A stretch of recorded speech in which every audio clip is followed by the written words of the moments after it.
where there has been a civil war waging for the last 2 years. And those asylum seekers or economic migrants who make it from Sudan to the UK have a 99% chance of being given leave to remain. So I spent several hours talking to immigration chiefs here in Benghazi on the east side of Libya. The Libyan National Army has a very good grip on the immigration problem, albeit fighting against a huge crisis with limited resources. There is a very, very clear process of giving people proper health checks, the life-saving care that they need, and then working out where it is exactly that they've come from. Their message to the UK is that you are fueling this problem. You are effectively advertising a great new life for people from sub-Saharan Africa. They actually said, you know, what do you think happens when a guy from Sudan comes up through Libya and makes his way all the way to the UK and gets put in a luxurious hotel and provided with everything? And make no mistake, it is a perilous journey. We see it from the end point. We see the channel crossing as the dangerous bit. But actually where these journeys begin is in the hot desert. Many, many tens of kilometers have to be covered on foot by these migrants. And as many as 1 in 4 do not make it. That means bodies in the desert. The Libyan authorities are having to recover bodies in the desert. About the UK and how much. Please understand the scale of what we are dealing with here with very, very limited resources. Once again, you know, people come in from charities, from NGOs, they use warm words, and the authorities here told me the only thing that we ever get is maybe a few toothbrushes and some nappies for the babies.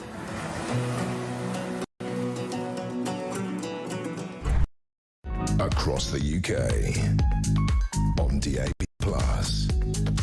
on YouTube, on your mobile, and on your side.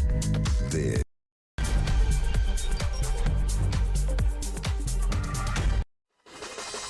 A very good morning to you. Welcome to Wednesday, the 17th of December, the countdown to Christmas. Oh, my God, it's a week tomorrow. Can you believe it? But we keep going. It is the home of common sense, and this, my friends, is the home of Alarm Clock Brits. Breakfast on Talk, 6 till 10, Monday to Thursday. We announced yesterday a new show with me called the Jeremy Carr Breakfast Show. Brilliant. That will be on in the new year, and more details in the next couple of days on that. But for this morning, as ever, please, your involvement. We're going to start with the most extraordinary story. In the midst of everything that goes on, you know, benefit claimants, more tax rises, security issues, knife crime, the horrors of what happened in Australia, anti-Semitism, everything. Just take a second this morning, ladies and gentlemen. You know that daft, ridiculous woman, Zara Sultana, who set up the You Party with Jeremy Corbyn? It's not your party, it's not it's not my party. Is it you or you? I don't care. She's a nutter. Overnight, Zara, who's a person who believes that she's doing right, showed up at a local prison in the London area at 2:30 this morning, demanding that wardens let an ambulance in for Kessa Zura, I hope I've got this right, who is on a hunger strike. Now, Kessa Zura is currently awaiting trial for an alleged break-in, that's alleged like that break-in, at an Israeli-based defence firm's UK site, all part of Palestine Action, a proscribed terror group. So she's in prison, awaiting trial for an alleged crime. And she's decided not to eat. I mean, she basically is on hunger strike. It's been going on for 46 days. I'm going to try and be as balanced as I can this morning, Christian. Zoltana says, as I'm now calling her, that she's not leaving the prison until an ambulance arrives. Nobody gives a toss, by the way. I mean, I did say to Christian this morning, which she thought was pure comedy gold, that surely the thing for Zara Sultana to do would be to order an illegal migrant on an Uber bike to take a meal that we, the taxpayer, don't pay for, to feed this ridiculous woman. Just eat, because nobody gives a damn. But just to make us feel better on a Wednesday morning, watch or listen to this video. This woman was elected as an MP. Oh, God. Morning. Watch. Hiya, my name's Zara Sultan. I'm a Member of Parliament. I've been contacting the ambulance service all evening because Gesa Zahra needs urgent medical care, and I've been told that it is the prison that have denied an ambulance transfer for her to go to hospital. Hello? Hiya. Hello, did you just hear what I said? Yes. Can I ask that the prison immediately allow an ambulance to transfer Gesa, who's on the 46th day of her hunger strike? Hello? I will consult with my medical team. I understand that the medical team have given her an ECG and said that everything is fine. She requires urgent hospital attention. And I'm going to be just sitting outside until an ambulance is allowed in to transfer her to hospital. So I've just been cut off, so I will go and sit, as I just said, until they allow an ambulance in. I'm sorry, I have to try and do this job correctly. Good morning, James Price. What a start to our Wednesday, my dear friend. Look, I thought Christmas was meant to be next week. This is a gift that keeps on giving. What I can't understand. She's outside HMP Bronzefield Prison in Surrey. Zara Sultana, Coventry MP, an independent who set up your party. It's not your party, it's not my party. I don't know whose bloody party it is. I mean, the front of her, I'm an MP, send an ambulance, and then goes, but she's had an ECG and they've said she's fine. There's another thing missing what's here. the problem? She's chosen not to eat, mate, and she supports a prescribed terrorist group, and nobody's interested, Zara, you nutjob. What does she think that the urgent medical attention that this woman is going to need? Presumably it will be, like you say, like a Big Mac or something being sent to her. Or a drip in your arm, right. because you've decided to make a decision and not eat. It's very, very peculiar, the whole thing. If you are on hunger strike, you could just eat something. At least with some of them, it seems that they're doing it reasonably austerely, right? They've time 46 days, all the rest of it. I think one of the people is deciding to go on hunger strike every other day. It's like the 5-2 diet, Right, isn't it? I'll exactly. fast on a Monday and a Thursday. I mean, you know, this Gesa Zahra, I don't know, it's a waiting trial for an alleged incident, has decided not to eat. We have an ambulance service that is backed up and a health service that's on its knees because the doctors started their strike. Well, we'll do in 53 minutes. We'll talk about that in a sec. And this woman, I mean, I'd love to know, listen, alarm clock Brits, it's been so serious this week. That's hysterically mad, isn't it? What do you make of Zara Sultana? I'm a Member of Parliament. I'm going to wait here until an ambulance arrives. I mean, some poor old bird who's fallen over in Croydon, she can't get an ambulance, she's got a broken leg, but old Zara thinks they're unbelievable socialists. I mean, she's not even a socialist, she's a Marxist. She's just a moron, I think, more than anything else. But this is that the left choose these sorts of people to be the kinds of those that they're going to go out and defend. It's not, as you say, the alarm clock Brits. It's not the single mum listening to this who's doing 2 jobs to make ends meet because she's being taxed so much. That's who we're broadcasting right, to. Exactly. It's not our armed forces, what's left of them, trying to keep us safe. It's not policemen, it's not nurses. She decides some lefty toe rag alleged criminal, I just keep saying alleged, obviously. Alleged, obviously. But Palestine Action, by the way, let's remember this group. People are on trial at the moment. Allegedly, one case, attacked a police, I think it was a police officer, a female police officer, with a sledgehammer and allegedly broke her spine and then hit her again, allegedly, while she was on the floor. That is the group that this woman, Zara Sultana, cares about and wants to help out and thinks it's worth, as you say, jamming phone lines for the ambulance. When apparently she's fine anyway. She's had an ECG and they she's are a all right. Prescribed terror Right. group. And never Right. before in my life, when Christian sent me this at 5 o'clock this morning, I mean, it was just pure gold. Never before have I been more delighted. Because we've all... Listen, I've had kids. I've tried to get an ambulance. I've got, 111's a complete nightmare. Brilliant. Whoever just put the phone down on her, I think should be given a medal in the New Year's honours list. What an odious woman. It'd be great to have to write that report up. Like, I'm hearing that you hung up on a Member of Parliament. I'm ever so sorry, boss. I assumed it was a prank call. It was Zara. No one could be that stupid, surely, boss. From your party, it's not my party. 6, alarm clock Brits. What do you make of that? Zara Sultana summing up entirely what's wrong with politicians, so many of them in the UK. 0344 499 1000 for your voice notes and your text messages 87222. Oh, 2 of those refusing food, good detail here from Christian, are on day 46 of their protest, 1 day less than Martin Herson, who died before becoming who died before becoming the 6th member of the IRA hunger strikers to die in 82. Another one is on day 44. It's a choice thing, though, isn't it? And let's bear in mind you're supporting a terrorist organisation that's been prescribed even by Labour as a terrorist organisation. And I'm never quite sure. Zara Sultana, that sort of politician, is what, just appealing to her vote base? She doesn't care at all about anybody else. No, of course not. No, of course not. This is the problem, right? This is why Labour are in the pickle they're in, because all they've done is appease different clientelist groups. It's either people who are members of the trade unions, or, as you say now, people who don't tend to work, and not because they can't work, but because they won't work. And Labour are the ones who keep giving them their benefits, as I suspect we may come on to talk about. Oh, God. Or it's about different groups based on either religious affiliation or cultural ones and all the rest of it. This is a very common form of politics all around the world. You elect your guy and he looks after you, whether it's your tribe or whatever else it may be. We've been very, very lucky that we invented a different and better way of doing that in these islands. Actually, we've been doing that really for about 1,500 years in a kind of old Anglo-Saxon way. And we are now re-importing this kind of clientelist, almost tribal sort of politics of I'm only going to help my side out, I don't care about the facts or the truth, the Enlightenment, Christianity, any of that stuff. Let's just go and help out my own group. And that's what she's doing here. And it's interesting, isn't it, that you were talking off air, just very briefly, that actually 4 seats last time in the general election, Labour lost to independent candidates. I think they were Muslim candidates, standing simply on the Gaza debate. How much is that going to happen in the May elections, for example, and going forward, which is, you know, where one of the main concerns, however people don't like having the conversation, it's a major concern for people. Of course it's a major concern. I think it's massive. I think it's going to be the big story of politics next year. It's certainly underrated. We come into those May local elections. The Tories will do badly, Labour will do badly, Reform will do well.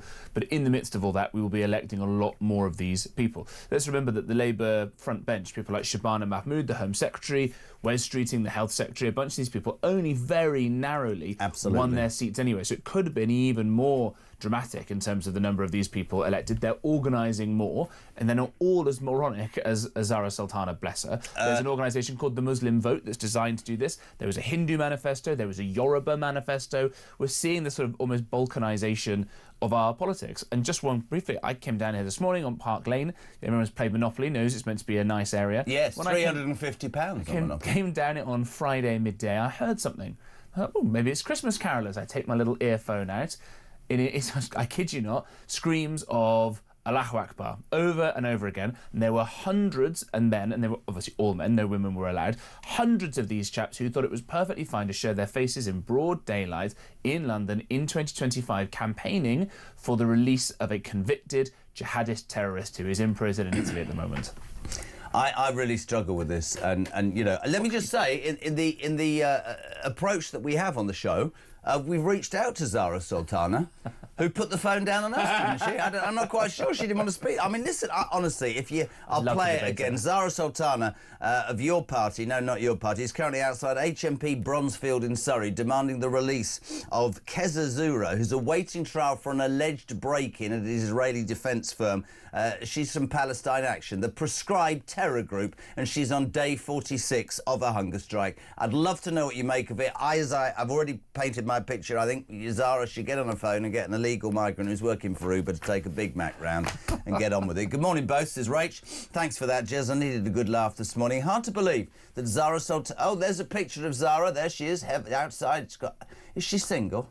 Hard to believe she's actually an elected member of Parliament. She sounds like a stroppy 16-year-old. Morning, Johnny's in Carmarthen this morning. I bet it's cold there. Why did I say that?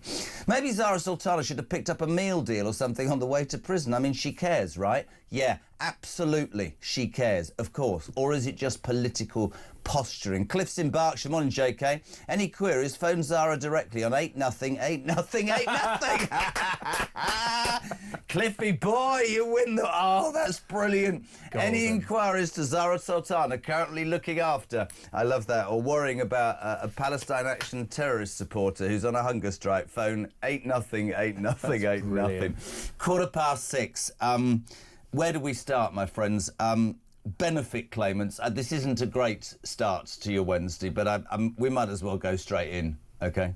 Benefit claimants, James Price, could receive Free television licences under Labour plans. A government review of the BBC's Royal Charter said that more than half of poorer households did not keep up with payments of the licence fee, which costs £174.50 a year.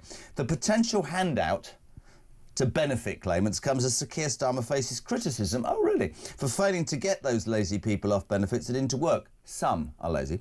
With spending on benefits on course to hit $378 billion by 2029. So we've had this debate about the BBC. Seemingly our state broadcaster should be unbiased. It isn't. Should perhaps join the modern world where subscription is the answer and one is based entirely on the programmes one does. No, we're going to give them all billions of pounds. Now, despite the fact that old people and young people and people who can't afford it are being forced to pay this or taken to court, benefit claimants are going to receive free television licences. Now, just before you start on me, Alarm Clock Britain, I know there are a couple of million people genuinely who can't work. And I'm very happy to be here at 6 o'clock in the morning for them. But we all know there are people claiming benefits who are sponging, and they're now going to get you paying for their TV licence. Oh, happy Christmas. It's enough to make a cat laugh, isn't it? Honestly. I mean, this is what happens. We just talked about this, the kind of buying of votes. And this is, again, very normal in the politics of most countries around the world. This is what you do. Your side gets in, red or blue, and then you just benefit your own side. In Britain, we're not supposed to be like that. We're supposed to have invented proper politics for the whole nation, for the national interest. Right? We're frankly supposed to have invented that as a concept at all. But now it's going to be, right, please keep voting for us, because if you do, we will take money off hard-working people and give it to those who are going to vote for us. And that's just the way this is going to work. It's another, 180 quid, whatever the BBC licence fee is. All over the front of the Daily Mail. And so everyone, as you rightly described them in Alarm Clock Britain, get up, get out of bed, because you've got to go to work to pay for these other people's luxuries. Free BBC if you live on Benefit Street. I mean, honestly, you wake up to that headline in the Daily Mail this morning and you think the world's gone nuts. I don't understand, and I probably ask you this every time we speak, mate, and love having you on. Does nobody whisper in that plum's ear and go, listen, mate, this is another dreadful look. There's people really struggling. I saw him, Keir Starmer, at the liaison committee. I thought it was an extraordinary story. I don't know the name of the MP, but he was saying, you know that people are killing themselves because these farmers, Carmichael, I think, farmers are killing themselves because this punitive inheritance tax, which is a land grab, in my opinion, is forcing people to feel like this. Well, I've been passed other information, and you go, does nobody whisper in Starmer's ear and go, mate, you are factually the most unpopular Prime Minister in history. You need to turn this vessel round. Yeah. Free TV licences. What does he think that's going to do to hard-working Brits again? Or doesn't he give a toss? I think there are some people in politics who genuinely want to do good. I don't think it's the case for Starmer. He genuinely doesn't even have the imagination for that. There are some who genuinely just think they are in it as class warriors. And I think Starmer is a bit more like that than people think. He doesn't have any ideas in terms of actual policy, but he does have the kind of fundamental socialist mindset, which thinks rich people here, and they've got rich by extracting that wealth from other people, rather than creating it. They don't understand any of that idea. They got rich by exploiting or hurting people in other ways. So my job is to take some of the stuff that they've got and give it to these other people over here. They don't think that you don't realise that you can grow wealth, that you can lift all ships with a rising tide. He genuinely doesn't understand that. And farmers, because I want to play this clip from the liaison committee. Farmers who passed their farms down generation to generation. Let me point this out. If your farm's worth £3 million, they probably take between 1% and 2% salary. £30,000 to £45,000 a year. It's about hereditary. But plus this also, Mr Starmer or Sir Keir, they provide the food for this nation. And a bit like the energy argument, let's have wind farms. We can't make enough. We'll import it at cost then. Right. If you screw the farming community, you provide the food for us to survive, you have to import it from other places at double the cost, which means that restaurants will close and people will lose their jobs and people will not be able to eat. This was him yesterday, Starmer, responding to that MP, who was basically saying people are committing suicide over this. This was his response. Starmer. Is the Prime Minister aware that some farmers who have terminal diagnosis now are actively planning to expedite their own deaths so they hit before April? Is he aware of that? I've had discussions with a number of individuals who've drawn all manner of things to my attention. Sorry, Could you just help me again? It's been drawn to my attention that people are committing suicide because of my policy. Do you think if you had that on your old show that would have been a satisfactory answer? No, of course not. And I think this is the guy is just not up to it. Clement Attlee once dismissed one of his ministers with a note saying, "You're just not up to it." I think that's definitely the case with Starmer, and to have that lack of emotion. But I think, again, it goes back to this idea that in his head he thinks farmers, they're posh blokes in tweed and they exploit the serfs, and so we'll punish them. No, they're not. They're really hard-working Brits who are being paid jack to provide the food for this country. That's the truth. Which is why if you went round Parliament Square yesterday, there was another protest of tractors. I went to show some support to them, and one guy had brought the kind of fertiliser tank, shall we say, and he signed it off by saying it's full of Labour's poo. Fantastic. 6:20 in the morning, so you're waking up to several stories. There's more to come, but the most exciting one is that Your Party, I know it's not your party, Zara Sultana, has shown up at HMP Bronzefield in Surrey this morning at 2:30. She's demanding that wardens let in an ambulance for Keza Zura, who's on hunger strike. She's part of Palestine Action, which is a prescribed terror group. She's allegedly broken an Israeli-based defence firm in the UK. She's awaiting trial. She's decided not to eat, and Zara Sultana is absolutely throwing a strop. We're going to play the video later again, but basically she's saying, bring an ambulance. This woman, although she's had a medical check and an ECG, she's okay. I demand this. This is great. Sarah is in Coventry. That woman is my MP. Oh, no. Now, I didn't vote for it, but I'm utterly amazed and ashamed that people did. She should stand by a conviction and have a by-election for switching parties. What has this... And this is brilliant. Sarah in Coventry. What has this hunger strike got to do with Coventry? There's your point. Right, listen, Alarm Clock Brits, we want you involved today. Whether it's free TV licences to people on benefits, 0344 499 1000, text to 87222. Laura, good morning. Morning, Jeremy. Laura here from Kent. I think the news about the BBC being paid for and given free to benefits, people on benefits, is fabulous news, because all it will mean is the further destruction of the BBC, because those people that will have to pay for it will suddenly realise, why are they paying for the biased broadcasting corporation? And they will do like the rest of us. I did it about 4 years ago, and not watch any live TV and not have to pay a licence at all. And the BBC's coffers will take a dive.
And I think we all are.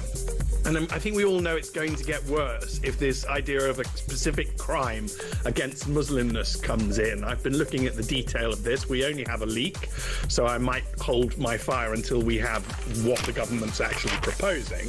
But it looks like treating Muslims as a special class. Now, I'm going to flag up very, very quickly.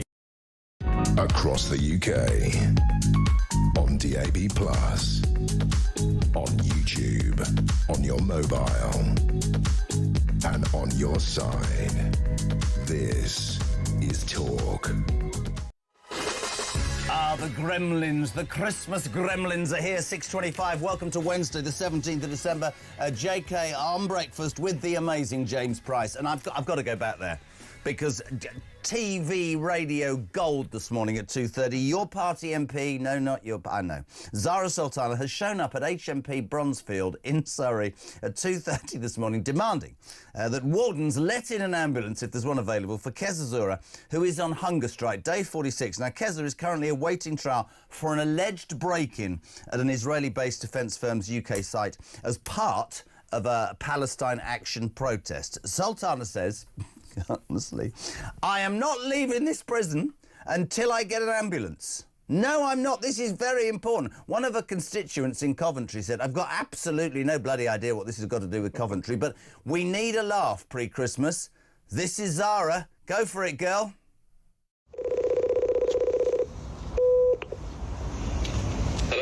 Hiya, my name's Zara Sultan. I'm a Member of Parliament. I've been contacting the ambulance service all evening because Keza Zahra needs urgent medical care, and I've been told that it is the prison that have denied an ambulance transfer for her to go to hospital. Hello? Hiya. Hello, did you just hear what I said? Yes. Can I ask that the prison immediately allow an ambulance to transfer Keza, who's on the 46th day of her hunger strike? Hello? I will consult with my medical team. I understand that the medical team have given her an ECG and said that everything is fine. She requires urgent hospital attention. And I'm going to be just sitting outside until an ambulance is allowed in to transfer her to hospital. So I've just been cut off, so I will go and sit, as I just said, until they allow an ambulance in. If you are waking up, honest to God, let me just firstly give you some serious news to put alongside that. While an elected Member of Parliament is sat outside HMP Bronzefield demanding the release of a woman who's decided to go on hunger strike, and I repeat, and I'm not being flippant, maybe Sultana should phone up an illegal migrant working as a Uber worker and get a Big Mac sent round. Over in Bondi Beach in Australia, that terrorist suspect Naveed Akram has just now been charged with 59 offences, OK? New South Wales Police. Who will forget the horror of Sunday? A 10-year-old girl, a British rabbi, a survivor of the Holocaust, gunned down in broad daylight. And we've got an elected Member of Parliament, James, just on some ego trip. It makes my... Honestly, how is she even elected, man?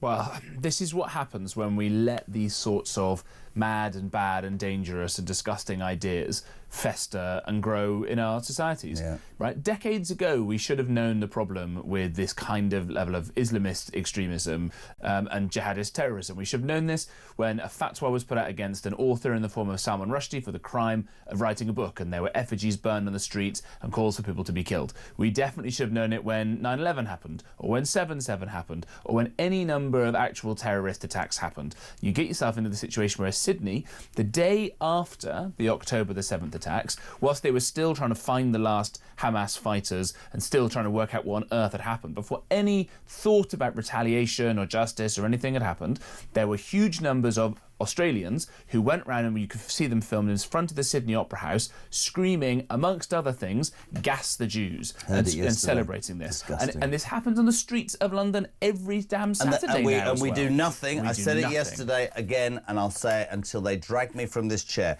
We do absolutely nothing about those hate-filled marches spewing, good word, real hatred. Nothing whatsoever, right, about doing that. anti-Semitism rife. And this woman, I mean, this is great. Pete says, what a plum. What is she on? Oh, she's had an ECG, which is fine, but we need an ambulance for urgent care. It's embarrassing, to be honest. Good morning, Jeff. He says, good morning, James and Jez. The reason the prison officer won't let Sultana in is because he's allergic to raisins. Why doesn't she take an unhappy meal in? I couldn't agree more. Paul's in Dorset. Morning, guys. You asked how these independent MPs were elected simply because of the number of migrants in the country in the same area. We need to face up to the reality of what's going on. Yeah. I think it's true, isn't it? Although she was actually elected twice as a Labour MP, and she left the Labour Party recently, where I think she lost the whip over criticising Keir Starmer. Keir Starmer not left-wing and spineless enough for Zara Sultana. But this is again the problem. We talked about this earlier on. What happens when in May potentially somewhere like Birmingham elects a huge number of people like this? What if they take control of it? We know about the Trojan horse scandal in Birmingham schools, where there was all sorts of efforts to undermine teaching in British schools, to go and teach all kinds of things you wouldn't want your children being taught about. What happens if at the next election, in all the shenanigans that go on and the tactical voting, people voting Reform, the Tories on one side, but your party and the Greens and Labour and all the rest of it, through the middle in a lot of these cases, what happens if we see dozens of these people being elected and they start getting to the point where they have to be given security briefings and things? This is really serious, really existential, and it's not just here, it's in France, it's in Germany, it's in America as well now. And if you look at what's been happening in Minnesota, where the Somali community have managed to steal so much money from the American benefits welfare system that then they've sent it back, not just to their family, but to Al-Shabaab, the jihadist terrorist group in Somalia, received $1 billion from them. This is what happens when you have, doesn't matter what the religion or the ethnicity or anything else, when you have this kind of tribal, sectarian politics, terrible things happen. And Britain, rather than trying desperately to avert that course, seems to be doing everything possible it can to import that kind of nonsense into our politics, and we'll all be the poorer and much less safe for it. And what's frightening, Jay, and you're so right to bring it up, is that we would never have been able to have these conversations because it would have been deemed far-right or racist. No, it's not. We're talking, and I bring it every morning back to the home of Alarm Clock Britain, too, right? Because there are people listening right now who are struggling. Christmas is approaching, just to even buy their kids some presents, pay their bills. We know about food, we know about electricity, we know about almost every bloody thing that's gone through the roof. People with small businesses closing down by the bucket load because of this punitive government. And we've got MPs like her standing on a ticket of what? I mean, I'm really, you know, some people might disagree with me. If you're on hunger strike, right, you're not terminally ill, you've decided not to eat. It's like fat people, isn't it? Stop eating. What do you want me to say? I mean, honest to God, I'm absolutely, honestly, it sends me. Blake's in Wigan. Thank you for saving me. Sultana Fruit and Nut didn't pick the best day to request an ambulance, did she, Jez, with the NHS doctors on strike? And I can't imagine she'll sit outside that prison for the next 5 days and nights. What a total muppet. Let's bring it to that. Resident doctors in 28 minutes. The left-wing ideological BMA have decided that 5-day strike across England will kick off this morning. They've been told by West Streeting that this will cause deaths. They've been told by people that this will put massive pressure on a population that is about to be stung massively with this flu epidemic. These people, and I did it yesterday and I make no apology for this, they got 28.9% 15 months ago when Streeting strode into the health office and said, I can sort this out, the Tories didn't talk, there's your wage rise. Turns out, he didn't make them make any sort of, you know, he didn't say, we won't strike for 5 years or that's all you're getting. There was nothing. It was just, there's your money, thanks very much indeed. And lo and behold, they're back. 26%. I said yesterday, and I wanted to ask you this, I think they're greedy. I think the BMA is ideologically left-wing and is anti-anything. I never hear about the quality of work, the workplace. It's all about money in the pocket. And I get thrown this bone about, oh, well, we've lost out. Well, here's what I would do. I wouldn't let them have loans to be changed. I'd take that away from them. But I would make them sign a bloody contract that says you are going to stay working for the NHS for a minimum of 10 years if we train you. I think it is greed, and I go further, and I said it yesterday, I think that strikes by doctors should be on the same plane as the police and the army, and they should be banned. That's Tory policy, by the way, now. Yeah, you're 100% right. I'm confused, Jez, because I was told by the Labour Party that there wouldn't be any strikes like this if Labour won the election. And then I was told by the Labour Party that if they won the election and they settled and they gave that massive pay rise that you talk about at the start, that there wouldn't be any more strikes. So I'm confused as to why there are going to be loads of strikes under the Labour government. because, as you say, these people are ideological nutters. And I don't trust the BMA. They've come out. I mean, some of these guys have actually said basically, like, we're doing this because we want to screw over the Tories, we want to screw over everyone else, and now they're saying it for the same for Labour. They said the quiet part out loud, and people, as Wes Streeting, to be fair to him, has said, will die as a result of this. Well, then why did you cave? Why did you bend over, Wes Streeting, and cave 15 months ago? You surely would put into any deal. When I was selling years ago, yes, I was selling, they used to say, you know, you want to sell gold, they want to buy bronze, you'll end up doing a deal on the silver. That's what you're going to do, right? High, low, you're going to do it in the middle. I don't see that Labour asked for anything back. Do you know there's a story this morning in page 2 of the Telegraph? The NHS is warning us this morning to check your first aid kit ahead of the doctor's strike. Yeah. Do you think Kaza Zura on day 46, what do you think is in her first aid kit? A sandwich? Well, I do, yeah, very good. I do think it's important that we can start now again in terms of slaying all the sacred cows that are out there. People who've had experiences in the NHS, I'm sure they've had some good ones, but people would have had very bad experiences. The last time I was in there, it was filthy inside, you're waiting for hours, the service was not the envy of the world, despite what we've been told. And this is not to insult the doctors or the nurses, the people who work very hard in there and all the rest of it. There is something rotten in the heart of the system. The system doesn't work. You've got alternative healthcare systems across Europe that work much, much better. Of course. So let's not go, oh, it's the American system where you die if you can't afford it, which isn't true anyway. And by the way, the Americans spend more as a proportion of their income on health than we do. So they're not the answer to this either. But we've got to look at the fact that this system keeps, as you say, rightly, sucking in all this money time and time again for no improvement in service or productivity or health outcomes or any of the rest of it. Can we be brave enough to say that? I completely agree. And I've always thought, actually, and I've said it for a while, that we need to take the BBC off this pedestal. I think when it was created, it was a fantastic thing. It was a revolutionary and amazing thing. You know, at the point of need, you get what you get. A bit like the benefit system.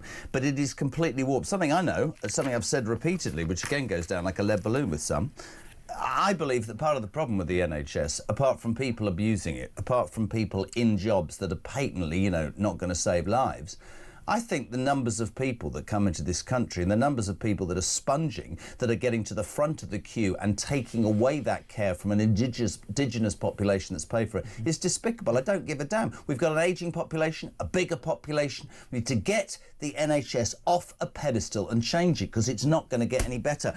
Well, if you're waking up this morning, JP and I are on it already. Your party MP, Zara Sultana, is currently outside HMP Bronzefield in Surrey demanding an ambulance for Keza Zura, who's awaiting trial for an alleged break-in at an Israeli-based defence firm as part of a Palestine Action protest. She's not having much luck, is Zara. Benefit claimants, I know it's been, probably not listening, no. Once did a show, by the way, lived on benefits for the Jeremy Kyle show in Preston. Genuinely true, not trying to upset anybody. First day filming, 10 to 7, set the cameras up, stand in the street. Everybody asleep. Sky dishes on the wall, new cars, Motability outside. No bugger up looking for a job, just me. If you're on benefits and you're genuine, this isn't aimed at you. If you're a dosser and you're feckless, don't worry about it, you get a free TV licence. That'll make you feel good this morning. And if you are ill today, you can't go and see a doctor because they're going on strike because they want 54%. What a happy, lovely moment it is on a Wednesday on Talk, the home of Alarm Clock Britain. Morning, Pete. Good morning, Jeremy. This free TV licence for benefits claimants. Well, as a pensioner, I receive a state pension. Well, it seems to me that they keep trying to turn around and say that that's a benefit. So why can't all of us state pensioners over the age of pension age get a free TV licence? But think about it another way. All those people that will be complaining about it, all the left-wingers, they're the ones that want to keep these illegal immigrants in the nice hotels with televisions, right? And they don't mind paying for their television licence, do they?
across the UK, on DAB+, on YouTube, on your mobile, and on your side.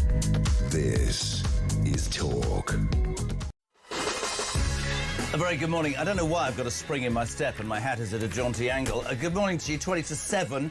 This is the home of Common Sense and the home of Alarm Clock Brits. You're waking up to the news that the BBC are going to give free licences to those on benefits, that resident doctors aren't going to see you if you're ill and need to go to hospital in the next 20 minutes. Well, you need to get there in the next 20 minutes, but you'll be waiting 17 hours. It's no good. Zara Sultana, still outside HMP Brunsfield. Good morning, Andy. Morning, Jez. Andy here. This comedy race itself, doesn't it? Imagine being on a hunger strike and somebody turning up with a name like Sultana to help you. Who's coming next? Dave Big Mac? Johnny Sausage Sandwich? Anyway, have a good day. It's brilliant. It is utterly, utterly farcical. And if there wasn't more serious stuff, I'd do a whole programme about that nut job. It's just extraordinary, isn't it? And look, that's probably the most useful thing she's ever done for any of us, is to give us all a bit of a laugh at all this. Zara Sultana, an elected member of Parliament. By the way, we have one person. If you're listening in Coventry, wherever she's the MP, are you proud of your MP this morning? Does it make you feel like you're sharing, you know? I'm going to tell you something. I assumed that she was one of these people elected really, really young in a kind of fluke or whatever, right? She's got student politics. Maybe she's like 23. She doesn't know any better. She's 32 years old. She's almost as old as I am. And she doesn't seem to understand that her job is to represent her constituents in Coventry, not an alleged terrorist in Surrey. It's absolutely astonishing. And she's not the only one, of course. There are lots of these guys who've been elected who spend all their time talking about Mirpur in Pakistan or Bangladesh or any other country in the world and seem to neglect the people and places that elected them. Couldn't agree more. Good morning, Damon from Wigan. He says, I don't know about this MP stood outside the prison trying to get someone out. She needs to be locked up in there with them. Is this really what our MPs have become? Stop the world. I want to get off. And then he mentions Lapland tomorrow. Don't go there, mate. It's another nightmare in my life. I'm joking. JK and James, we pay this MP thousands of pounds for this rubbish. And JK, wait for it. She'll be joined by Greta 1, I guarantee. Roll up, folks. Panto season has started. Greta's going to roll up and say, we can't send an ambulance because they have to use petrol, and that's not right. We should have an electric ambulance. They've all run out, though. How dare you? I know. Say. Peter, should she not be arrested right now for allegedly supporting Palestine Action, which is a proscribed terrorist group? I've no idea. Good morning, Jez. Good morning, James. Maybe give claimants free access. Maybe giving claimants free access to the BBC is a cunning plan to get them off benefits. Have a good day, says Jules in London. Maybe. I don't think there's anything cunning about this government. I don't think cunning's a word. Good morning, Jeremy. I'm absolutely livid. No way will I pay TV licence for people on Benefit Street. No way. Why is it this country, everything is to give to the people that don't work and screw those of us who do? Sharon in Staffordshire. Nicky's in Huntingdon. Morning, Nicky. Morning, gang. You played a voicemail yesterday from my son. However, due to his Yorkshire accent, you introduced him as Stanley. His name is Danny, a veteran, one of your alarm clock Brits, up at 2:30 to drive an HGV for 15 hours a day. Give him a shout out. Stanley, his name's Danny. I mean, I know I'm getting old. Sorry, Danny boy. How did Danny become Stanley? God, I'm getting old. Morning to Steve in Cornwall. We're traversing Britain, alarm clock Brits everywhere. I'm sure, says Steve, I'm not the only one, but if benefit claimants start getting free TV licences, many millions of more people like myself will stop paying ours out of protest. This is a public service announcement. I cannot possibly condone that sort of behaviour, but completely understand it. Morning to Pete. Why would anyone sane... What? Why would anyone sane give benefit claimants free TV licence? Nobody wants the actual BBC. It's just to gain more votes from favoured demographics. And I think that's true. Liam's in Bolton. We're all over the UK today. Morning, Jet. Sorry? Morning, Jet. I'm sure you've been called worse. I have, yeah. Do you know what? You're absolutely right. I've just had to pay 50 quid to renew my annual fishing licence, right? Just as I was about to pay, I noticed a section that states if you claim PIP, you get it free. Yet another stab in the back. A free fishing licence if you're on PIP. Oh, come on. I mean... Is that right? If you can fish, you can... No, I'll get myself into trouble here. This is... If you can hold your rod in your hand in public, I think you can get a job. Fishing, perhaps. What did you... Sorry. I did, yeah. Morning, Jez. I take it Miss Sultana is head of current affairs. Oh, that's good. Very good. Sign him up. That's a great one. Morning, Jez. If you're on the dole, we are already paying their TV licences. They don't any money of their own. Dave's in Cardiff. Very quickly for now, Jez, regarding this free BBC licence to be given to benefit claimants, I'm on disability, and to be honest, I don't want it. I'm sick to death of being hammered by the media for getting free stuff. I don't want it. Keep your licence. I just can't stand being beaten up by people making me feel so guilty for being poorly. Jennifer, this is to you and to every other genuine person who is physically or mentally incapable of working. I reckon that every single sane, normal human being in the land is very happy to pay tax for you genuine people. But even you, I hope, would admit that there are people gaming the system who are taking money away from genuine people, Jay, it's why it's even more important to sort the system out, because people who genuinely suffer, we live in a Christian, humane country, and as you say, no one begrudges that whatsoever. I'll get up at whatever time you tell me to get up to go and pay to help those people out. But if there are people, and we know there are huge numbers, as you say, who are abusing that system, which is deeply wicked, they should be punished rather than be given free money, so that people like Jennifer doesn't need to worry, doesn't need to feel guilty, can focus either on getting better or on having a nice life and all the rest of it. I think this is really, really important. And when you don't have that, and when you don't have people actually being honest about the scale of the problem, we get mean and we get nasty as a society, which is not what British people are like. And that's why we need to have economic growth as well, so that you can share this stuff out more equitably, but we need to be honest about the scale of the problem on benefits in the NHS, in the BBC and all these other sacred cows. Could not agree with you more. I just want to touch upon this very quickly. This will be disappearing, but I just think it's worth it. Trump's been quite vocal about how Europe is decaying.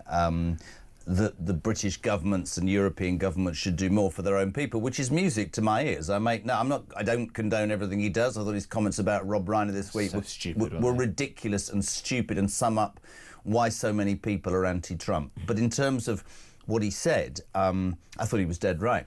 Our ex-Foreign Secretary, is she now Foreign Secretary or Home Secretary? Well, she's gone to being Foreign Secretary. Mrs. Bowles has criticised Donald Trump overnight for attacking decaying Europe, saying that Britain's diversity is something to celebrate as part of its centuries of civilization. She said, "We have strong and diverse communities who are proud to be British, who are an incredibly important part of the kind of country that we are. And we celebrate that, and we will continue to do so." The problem, Yvette, point I would say she misses is all of that's fine. All of this is very, very moral and nice, but you are not serving your own people. And I do not believe saying that is fundamentally wrong or far right or racist. I think it's the truth. I think in this show, I think, proves it. All over this country, hard-working Brits are going, we're at the back of the bleeding queue. Yep, absolutely right. I think that there's a sort of America brain that too many politicians have, and when they have to say things like diversity is our strength and all the rest of it, America, by the way, quite early on does have lots of diversity in terms of ethnicities and all that. In Britain and in Europe more broadly, that's just not really true until after the Second World War. We have this idea that it's always been like this and all the rest of it. It's not actually true. This idea, for example, that the Windrush generation, all the rest of it, they were asked to come over. Actually, Clement Attlee, the Labour government, tried to stop those people coming over because they were worried about jobs and all the rest of it. So, and just to be, we need to be historically accurate about these kinds of things. And then when it comes to this Trump document, it was the National Security Strategy that came out. I've actually read it. I've read the section in particular on Europe that is of relevance. It says we want Europe to be really strong. Europe is our best, and including Britain in that. Europe is our best partner. And it's in danger of suffering what they call civilizational erasure, is the exact term. But speaking in civilizational terms, there's nothing that Macron hasn't done in France, that Donald Tusk hasn't done in Poland, and so on. And the main criticisms of Europe are things like they clamp down too much on free speech, the EU has got too much regulation, and they've got insane immigration policies bringing in the worst rather than the best. Well, I'd agree with all of that. Exactly right. I mean, that would be common sense, wouldn't it? And by the way, one of the people that I've just got to do the front of the Guardian, because we probably don't normally do this. This is Congresswoman Ilhan Omar of Minnesota, who Trump alleges married her brother in order to get him into the country, and has been the main focus of Trump's ire, because because, as we were talking about earlier, the Somali community in Minnesota, it's discovered, has been stealing billions of dollars of welfare and sending it back to al-Shabaab, the terrorist jihadist group in Somalia. So I think he understands a thing or two, again, about the problem of having mad immigration policies. I go back to that time in the election when everybody was horrified when he went, they're eating the dogs, they're eating the cats. Do you remember him saying that? And it turned out that there was some credence in what he said. That's very interesting. Listen, if you're waking up, it's a mad, mad show this morning. Pauline Crew, can you please clarify quickly what poverty is, Jez? You see, I see non-working parents dropping their kids off at school in modern cars. The kids are in designer clothes. They all have got smartphones, probably games consoles, tech and broadband, TVs, and parents vape and smoke. To me, as a hard-working taxpayer, it sounds like the life of luxury. It's never meant to be that, was it? It's such a great point, because the word poverty is thrown around, and it has some technical terms in the way that it gets used in government. So there's the idea of absolute poverty. This is the number of people in the world who live on less than $1 a day. That number, by the way, has absolutely cratered in recent decades. Why? Not because of all the aid which gets wasted, but because of the beauty of free market capitalism that creates wealth and pulls those people up. In Britain, we talk more about relative poverty. That's what it is. That metric is set at someone who's only on 60% of the median income. So unless everybody suddenly craters in terms of losing their wealth, and we end up with a kind of communist hellhole system where no one has anything, you will never get rid of that level of poverty, because everyone could suddenly become millionaires or double millionaires, but those who are only on 60% of that, only got huge houses and all the rest of it, will still count as being in poverty. It's completely crackers. I love the fact that what this show and this station will do is have those conversations that others won't. Listen, if you're waking up today, Zara Sultana, your party, not your, but anyway, she's that nut job. She's outside HMP Bronzefield in Surrey trying to get Keza Zura, who's awaiting trial for an alleged break-in being part of a Palestinian action protest. The ambulance service and the prison are ignoring her, but she seems to think that she's representing the people of Coventry by doing this. Benefit claimants are celebrating this morning. They're going to get free TV licences, and resident doctors are 8 minutes away from going on strike. It's all happening. Good morning, Tim. Morning, Jeremy. Tim here. Just retired after many decades as a paramedic. If that person in prison is on hunger strike and has the capacity to do that, they won't want an ambulance. All the time people have the capacity to say no to an ambulance, there's nothing the ambulance service can do. So whatever Zara Sultana's point is, she needs to clarify it, because if the patient is on hunger strike, they will refuse an ambulance. Call me crazy, but that's how it is.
Once you make them out to be demons, then any kind of moral society has to deal with them by rubbing them out.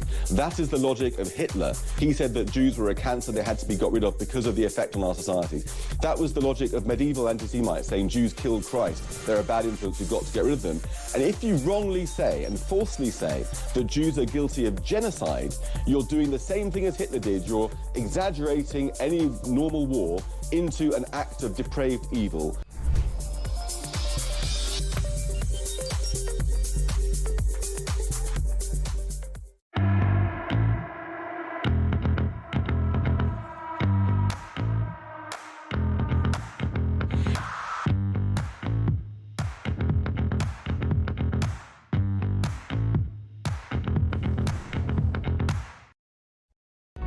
across the UK.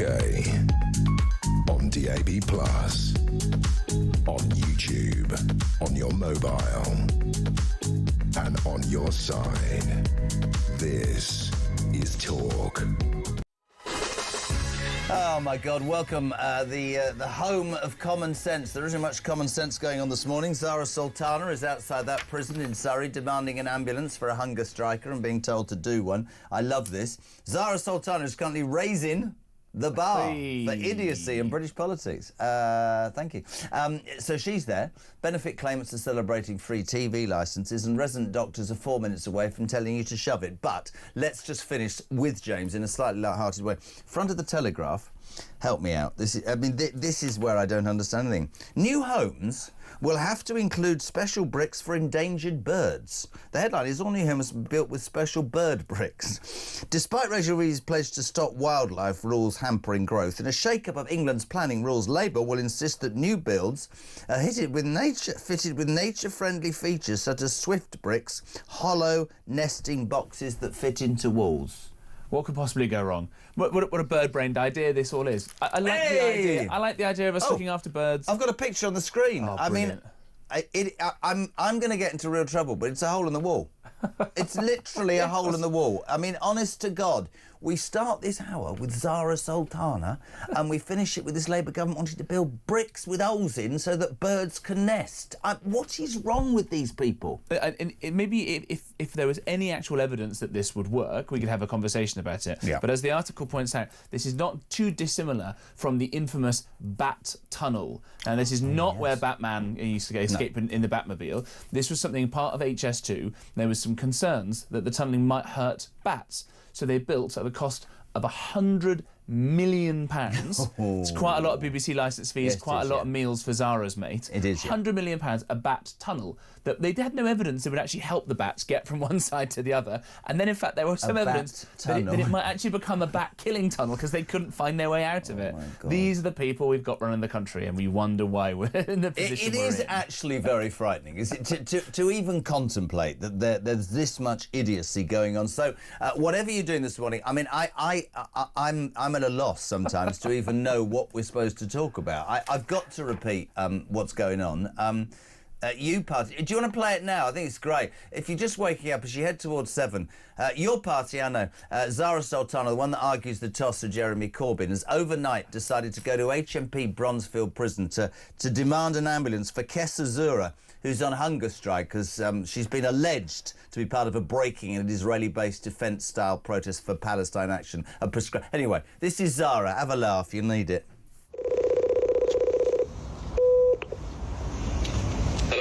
Hiya, my name's Zara Sultana. I'm a Member of Parliament. I've been contacting the ambulance service all evening because Kessa Zahra needs urgent medical care, and I've been told that it is the prison that have denied an ambulance transfer for her to go to hospital. Hello? Hiya. Hello, did you just hear what I said? Yes. Can I ask that the prison immediately allow an ambulance to transfer Kessa, who's on the 46th day of her hunger strike? Hello? I will consult with my medical team. I understand that the medical team have given her an ECG and said that everything is fine. She requires urgent hospital attention. And I'm going to be just sitting outside until an ambulance is allowed in to transfer her to hospital. So I've just been cut off, so I will go and sit, as I just said, until they allow an ambulance in. 42 minutes ago, as she tweeted, we're not going anywhere until HMP Bronzefield accept an ambulance transfer to Kessa to get the emergency health care she urgently needs. James Price, she doesn't, because an ECG said she was fine. She's fine. I presume she doesn't want to go and eat anyway, because that's all the medical care they could give her. Britain is trillions of pounds in debt. Russia's still invading in Ukraine. China planning to take Taiwan. The doctor's about to go on strike. In 4 minutes. AI, going to destroy lots of jobs and maybe create them. Who knows what's going to happen. But the most important thing for the Member of Parliament, who, by the way, everyone in Alarm Clock Britain, your taxes pay for her salary, thinks the most important thing to do is to help get a Big Mac to a alleged supporter of a proscribed terrorist organisation. And we're not being flippant, but I said it at 6 o'clock and I'll say it at 7. Surely she should phone an illegal migrant who's working, you know, under the cover of darkness for Uber and just get a meal sent around. Honestly, it is utterly ludicrous. James Price, you are a legend. You're going to be part of the brand new show weekly in the new year. We love you. Have a great Christmas. This is P. And if you are waking up and you want to be part of, well, Alarm Clock Britain, this is Talk With a Nation Comes to Talk. We'll take your calls 0344 499 1000. Your texts is to 87222. Start that message with the word talk. We, though, have the news at 7. It's next.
Across the UK, on DAB+, on YouTube, on your mobile, and on your side.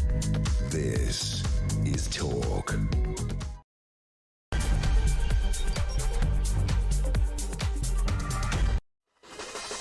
Hallelujah, maybe not. Welcome to Wednesday, the 17th of December. JK on breakfast here until 10, and you are waking up to, well, just so many different stories. A ludicrous one. The Your Party MP, Zara Sultana, has shown up at HMP Bronzefield Prison in Surrey overnight and is standing there saying, and I quote, that I want an ambulance for Kessa Zora. She's on a hunger strike, day 46, in brackets, you chose to be on hunger strike, close brackets. She's apparently currently awaiting trial for an alleged break-in at an Israeli-based defence firm's UK site. It was part of a Palestine Action protest. She's awaiting trial for that alleged crime. Protest. Zara goes, I'm sorry, I need an ambulance, despite the fact the woman's had an ECG. I would simply suggest that your elected member of Parliament should be concentrating on far more serious things than a person who might be a criminal, we don't know because it's alleged, deciding they don't want to eat. I'd love to know what you make of that. You might be waking up as an alarm clock Brit thinking, do you know what I'm really struggling this Christmas? I'm struggling with everything. But don't worry, if you're a benefit claimant, you could soon be getting free TV licences under a Labour scheme. That's right, £174.50 that many of us struggle to pay and wonder why we pay it, because the BBC's output is heavily, heavily biased for a state broadcaster. But don't worry, benefit claimants are going to get it free. And 4 minutes ago, the resident doctors in the United Kingdom began their 5-day strike. This is the BMA, the left-wing BMA, that was given 28.9% 15 months ago by Health Secretary Wes Streeting, who didn't make any demands back. Big mistake. Because they're back again. They want 26%. And despite being told by the professionals that people will die, they've walked out. 5 days off at the worst time for a population that is creaking already under the attack of that flu bug. There we go. It's all good news. I mean, I could drop in that inflation's dropped to 3.2% in November. That won't make any difference. Ali, good morning. Morning, Jez. So about the free TV licence the BBC want to give people on benefits. Well, I'm on benefits myself. I've been up since the start of your show, 6:01 this morning, and I can't stop laughing at the comedy gold today. So not only do the BBC, who are losing viewers left, right and centre, want to give people on benefits a free TV licence that most of us don't actually want, you've also got a Member of Parliament going to a prison that has nothing to do with them and also wants to help someone on hunger strike that no one really cares about. What is going on this morning?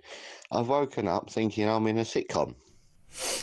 So we've told you, I mean, I agree with him. We've told you everything. We've mentioned inflation's dropped. I want to go straight to a discussion about junior doctors who 5 minutes ago, as I say, walked out demanding another 26% inflation-busting pay rise. My resident doctor from Ghosh Medical Group, Dr. Aaron Ghosh. Good morning, Aaron. How are you? Morning, Jeremy. I'm very well, thank you. You said the other day, and you're not given for this sort of rhetoric, you said you think that the junior doctors are completely out of order for doing this, right? I think this is an awful timing, and I really don't think the public's going to be behind them. You know I support the resident doctors the entire way through, but these junior doctors need to grow up, and the BMA absolutely need to take a long, hard look at themselves. Our first duty is to do no harm. I don't think any doctor going on strike today can genuinely say their action is going to do no harm. There will absolutely be patients who will be delayed, this knock-on effect to A&E, whose operations will absolutely not go ahead because of this action taken today at the worst possible time of the year. The NHS waiting list had a tiny dent knocked into it, and we will go straight back because of this type of action. I read this morning 70,000 operations, Aaron, will be either delayed, cancelled or postponed. And we're talking about cancer treatments as well. I don't know how these people can look themselves in the mirror this morning. I really don't. Lives will be affected and direct harm will be done. And that's the most shocking thing, I think, about this action. And I already know that they've had a pay rise.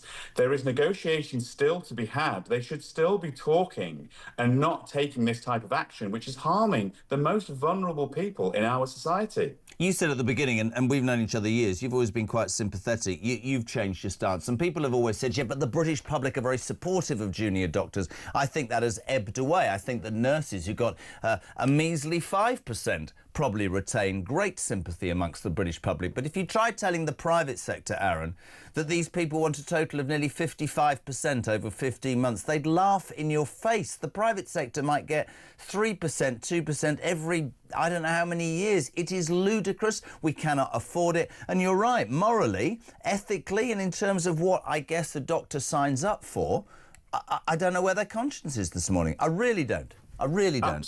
Absolutely agree with you. You don't do medicine to become rich. I'm afraid it's just part and parcel of it. You do it because you have an innovation that you want to help people. Yep. You want to improve the lives of people. You get rewarded in lots of other ways when you do medicine. You see families going from birth to death, and anyone on that journey, it's an absolute privilege to be there. But to do it and actually say, I just want to make more money, that's not what you do this job for. And actually the action taken today, I think, is really going to harm people. And I really think any doctor who's going on strike needs to take a long, hard look to say, will their actions not only affect their patients, but also their colleagues? And that's really important. The NHS is a huge team of people, and we're putting a lot of work on our senior and our other allied professionals, and that's just not fair. I'd really, and I'm going to throw this out here again today as I threw out yesterday, I would love to speak or hear from you, anonymously fine, you don't have to be on screen. Send a voice note if you're a doctor who is ignoring the BMA call for strikes today. Yesterday, Streeting stood up, didn't he, in the House of Commons and said, you know, go to work, don't listen.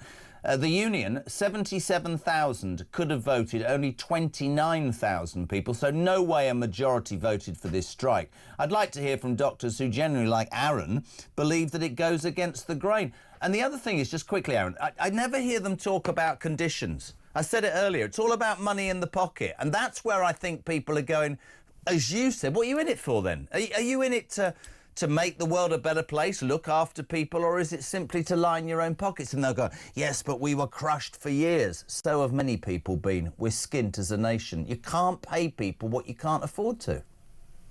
I've seen junior doctor programs, I'm sure you have, since the 80s and 90s. It's not an easy job. Nope. No one thinks that what they do is an easy job. We absolutely have lots of respect for doctors in training, and we know how hard it is to get to that top part. But there's been many concessions made for these doctors, more training places, reduction in fees, increase in pay. They've had a real improvement in their actual working conditions, but this really is now coming down to just pay. And I think when it's very, very blatantly about money, I'm not so sure the British public understand what they're actually doing this for. Completely agree, my friend. Listen, have a great Christmas. Love to the family. Love having you on. He'll be part of the new show in the new year. Our resident doctor, Dr. Aaron Ghosh. Yes, a brand new breakfast show will start Monday, the 5th of January. It's called the Jeremy Kyle Breakfast Show.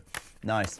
Loads of different things happening, but at the core of it, always, the news and your response, Alarm Clock Britain. How you see the news impacting on your life. It's always going to be about you. It's going to be about you people who go out there and do the work and struggle. At 7:10 Wednesday morning. Quick call. Let's go to London. Amy, you're on Talk Breakfast. Good morning. Good morning, Jeremy. I disagree with you this morning. Oh, good. I like a disagreement of a Wednesday. Yeah, about the ambulance to HMP Bronzefield. Mm-hmm. I think not only an ambulance should be called, but rapid response to pick up Zara Sultana and have her sectioned under the Mental Health Act. Mate, I couldn't agree more. If people are waking up, and I thank you, Amy, and I wish you the merriest of Christmases, let's just take a couple of minutes. Forget the footage. I'm going to play this. I'm going to just get a little background. We came in on a Wednesday before Christmas and thought, oh, what's it going to be? BMI strikes.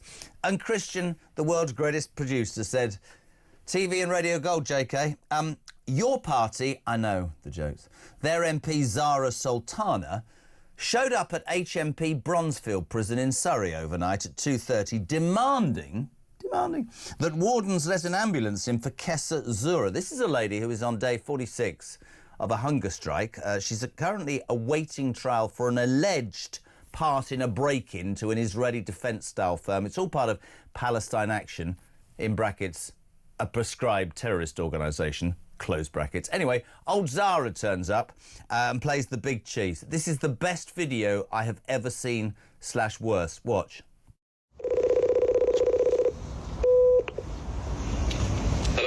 Hiya, my name's Zara Sultan. I'm a Member of Parliament. I've been contacting the ambulance service all evening because Kessa Zahra needs urgent medical care, and I've been told that it is the prison that have denied an ambulance transfer for her to go to hospital. Hello? Hiya. Hello, did you just hear what I said? Yes. Can I ask that the prison immediately allow an ambulance to transfer Kessa, who's on the 46th day of her hunger strike?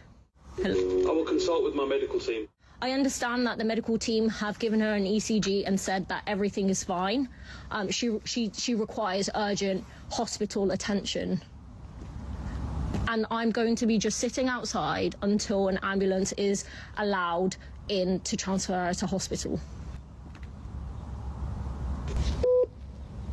So I've just been cut off, so I will go and sit, as I just said, until they allow an ambulance in. Zara Sultana is the Member of Parliament for Coventry. She's tweeted this in the last 14 minutes.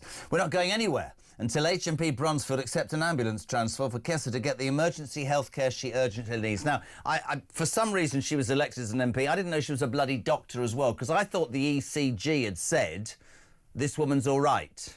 so you don't need an ambulance. The NHS is struggling because the doctors went on strike 15 minutes ago. Maybe your constituents can't get an ambulance because they can't see a doctor and they're genuinely ill. But on a serious note, right, with everything that's going on in the world, that's what that woman thinks is important. I said it earlier, I'll say it again. Maybe she should get one of those illegal migrants who are working in the cover of darkness for Uber Eats to send round a meal. Because in my world, like, a hunger strike is a decision. It's not an addiction. It's not because they're stressed. It's a decision.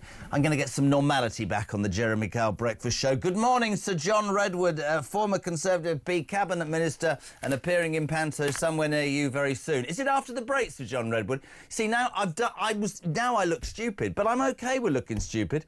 Morning, Mark. Morning, Jeremy. Mark in Durham. So people on benefits are getting a free TV licence. Well, it's obvious what's going on here, isn't it? BBC is getting sued by Trump, right?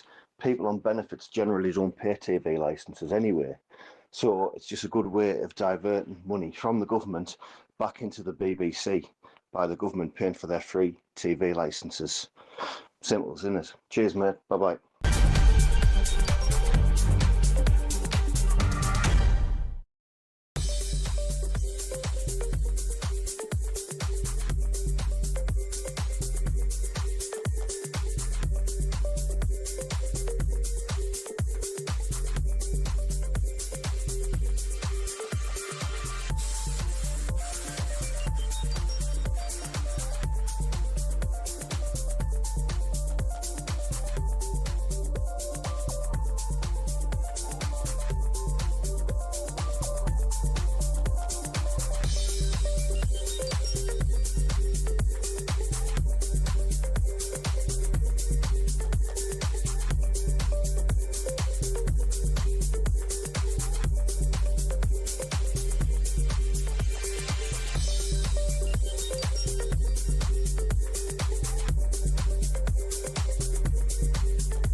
Anybody killing anybody is unacceptable under any circumstances.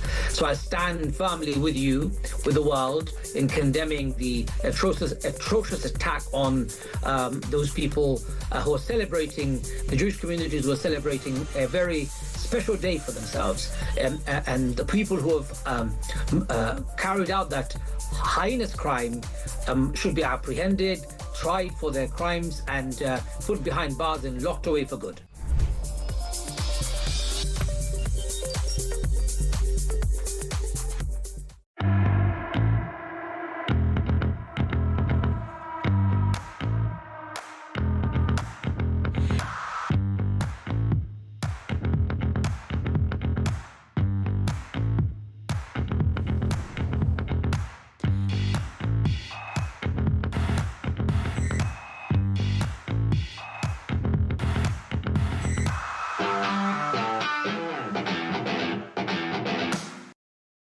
Across the UK, on DAB+, on YouTube, on your mobile, and on your side.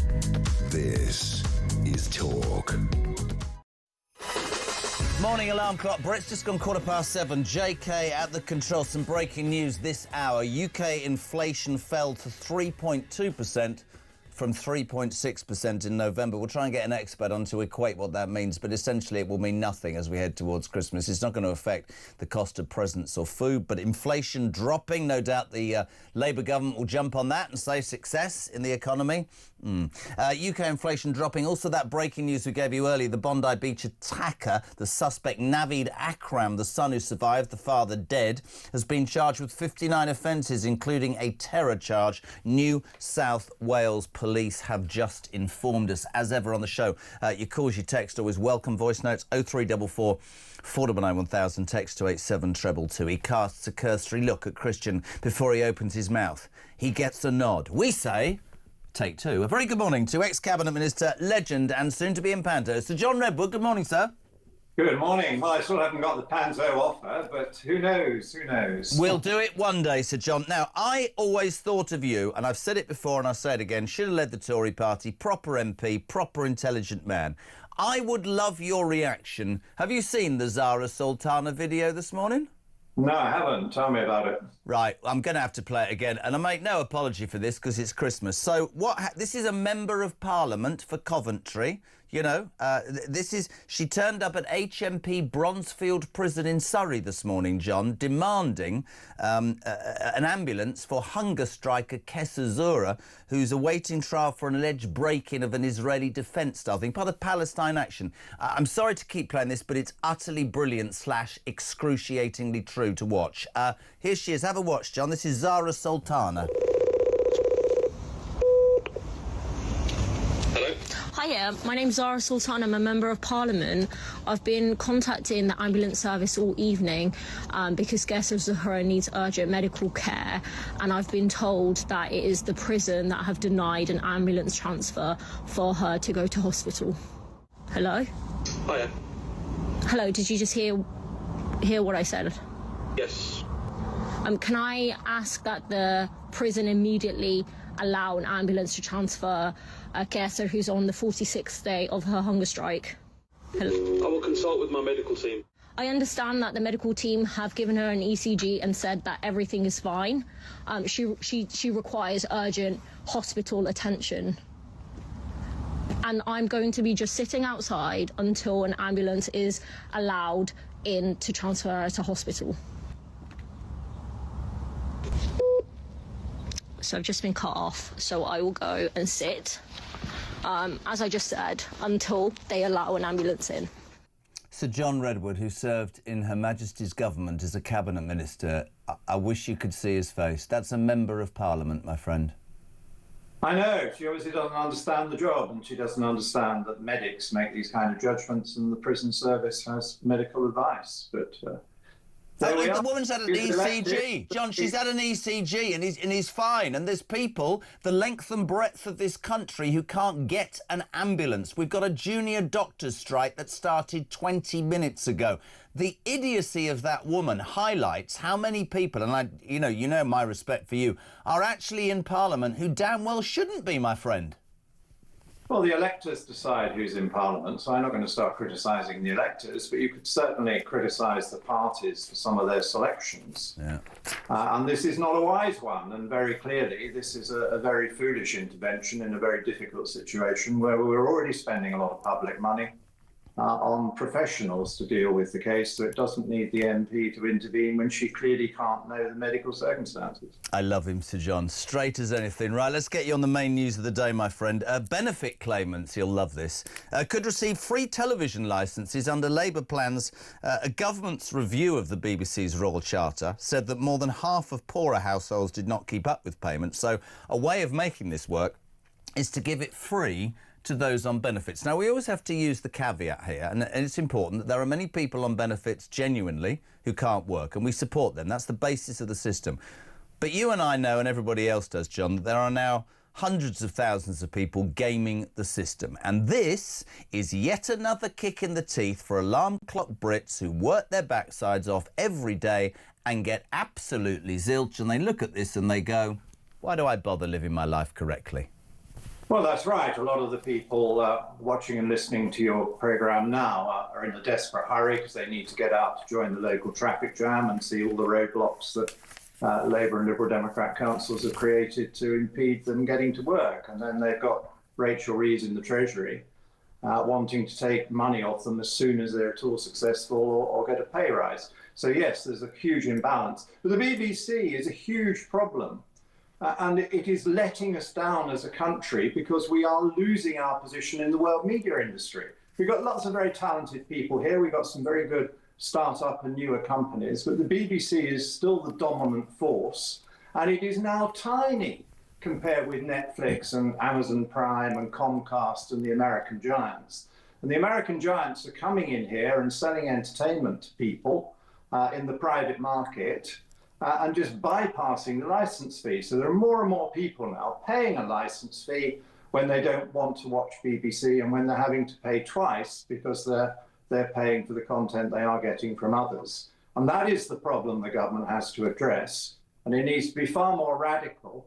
And raiding taxpayers so that more people can pay the licence fee is not the answer. We need a replacement for the licence fee for a lot of the services that the BBC currently provides based on a tax, because too many people don't use them anymore. God, I miss your common sense. The thing is, when I heard government review into the BBC's Royal Charter, I thought, oh, they're listening. You know, the BBC, the state broadcaster, has to be unbiased, has to appeal, doesn't, is blatantly governed by a certain ideology, self-serving, I think, not being rude, but that's how I see it. When I was younger, we watched the BBC. I call for them to be dragged into the whatever century we're in, like the rest of us. And you know, subscription, if the BBC is as brilliant as everybody says, then people would pay for that. I just don't think it's fair. But when you hear yet again that the government, you said it, you know, will derail any taxpayer and insist that all, you know, this great, we came to help working people. As far as I see it, every single working person, John, in this country is being screwed still further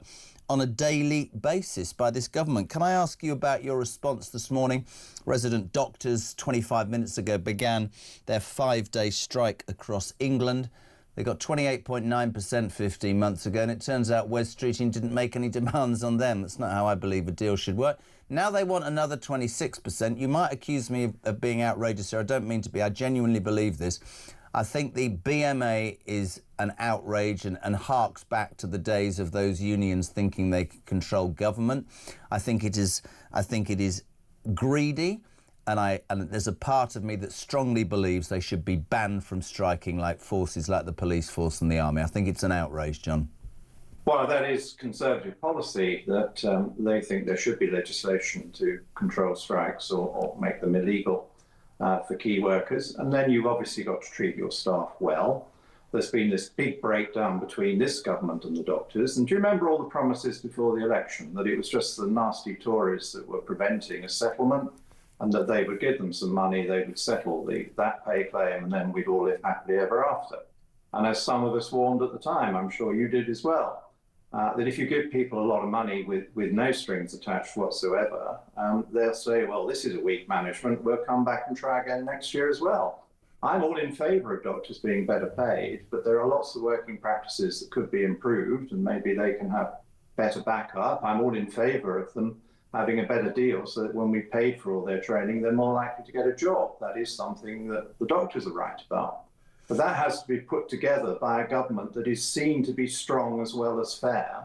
This government is now seen to be weak and unfair. And so it has an even worse strike situation just before Christmas, with an awful lot of people suffering from bad types of flu, compared with the previous government that also had strike problems. Just finally, my friend, always so wise, the ex-Home Secretary who failed patently to stop the boats and is now the Foreign Secretary has kicked back at Donald Trump this morning. He said that Britain is decaying, Europe is decaying. It's not worrying about its indigenous population. It's concentrating on doing too much for other people. She says that Britain's... Well, Trump said you need to look after your own people. Sorry, I completely agree.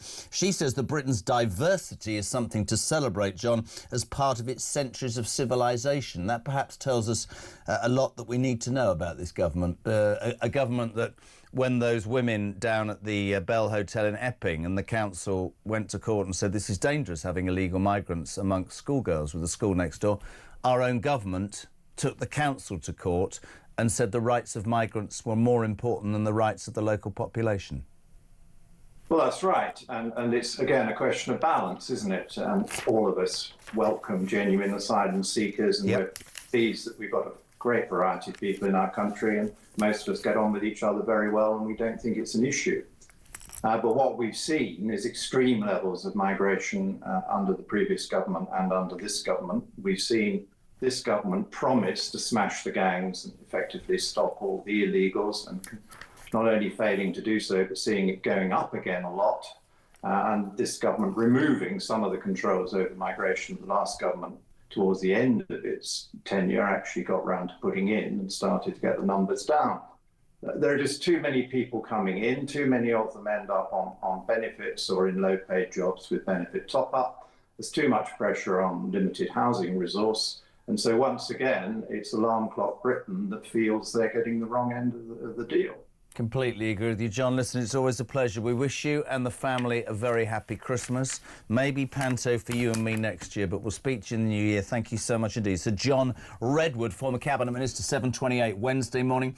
So breaking news, UK inflation fell to 3.2% from 3.6%. Heard that 25 minutes ago. We'll try and find out what that means. Can't believe it's going to change much about the cost of things right now, but we'll let you know. The Bondi Beach attacker suspect Naveed Akram has been charged with 59 accounts, including terror by the New South Wales Police. More of that in the next hour, and we'll keep you updated as to what's happening with Zara Sultana, who still stood outside HMP Bronzefield, basically in Surrey, demanding an ambulance. Could I just point out, sorry, so the prison service did an ECG on the 46-day hunger strike at Kessa, and they say she's fine. None of this, by the way, nobody's asked Kessa whether she wants to go in an ambulance, right? Zara's on it.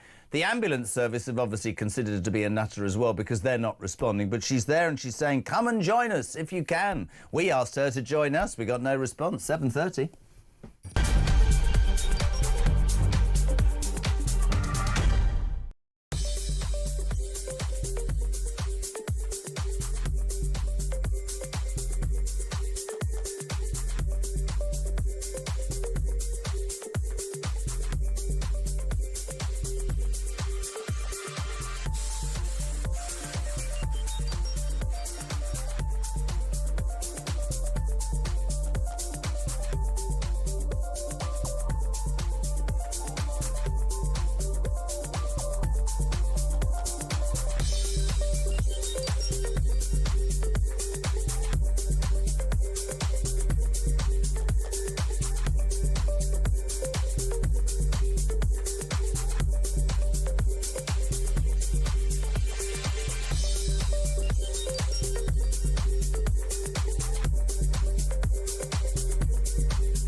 Across the UK, on DAB+, on YouTube, on your mobile, and on your side.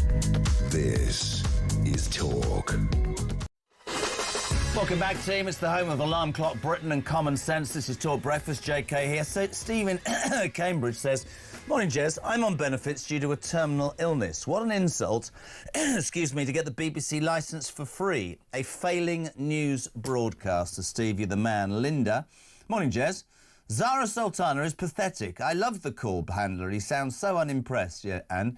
She says she's a member of Parliament. So bloody what? She's a joke, and I pity her constituents. All her party should be locked up, says Linda in Deal. It's your party, not your... You know what I'm saying. Hunger strike is voluntary, so surely intervening is an abuse of the strikers' human rights. Very good, Eris. Call the ECHR. I thought Sultana was knocking to get in and join the hunger strike. No such bleeding luck. Good morning to Mark in Selby.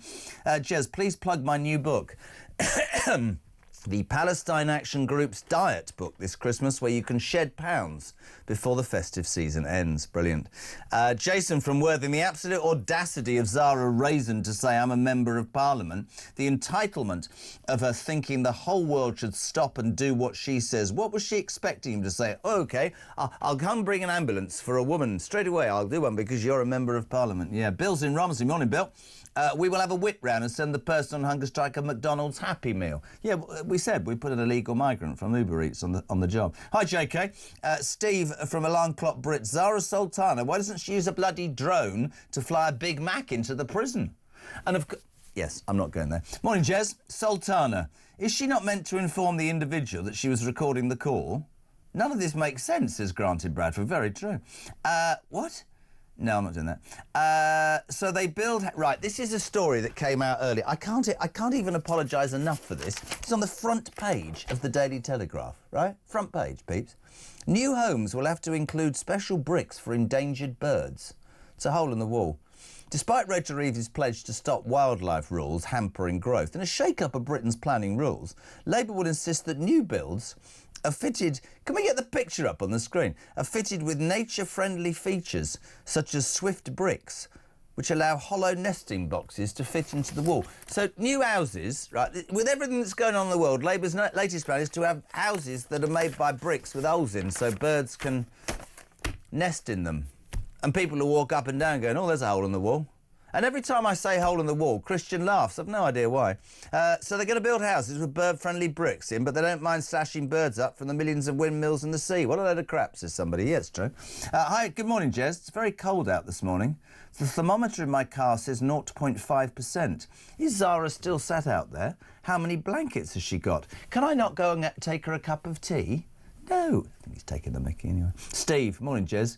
It's not for the lack of nests that we see few about... Oh, I'm not. Do you know what? This isn't a horticultural lesson this morning. Very quickly, Rachel, surely giving Benefit Street TV licences will encourage them to stay at home to watch daytime TV. It wasn't that long ago when the BBC stopped pensioners over 75 having free TV licences because they couldn't afford it. Daytime TV. Oh, the days. Hello, Sean.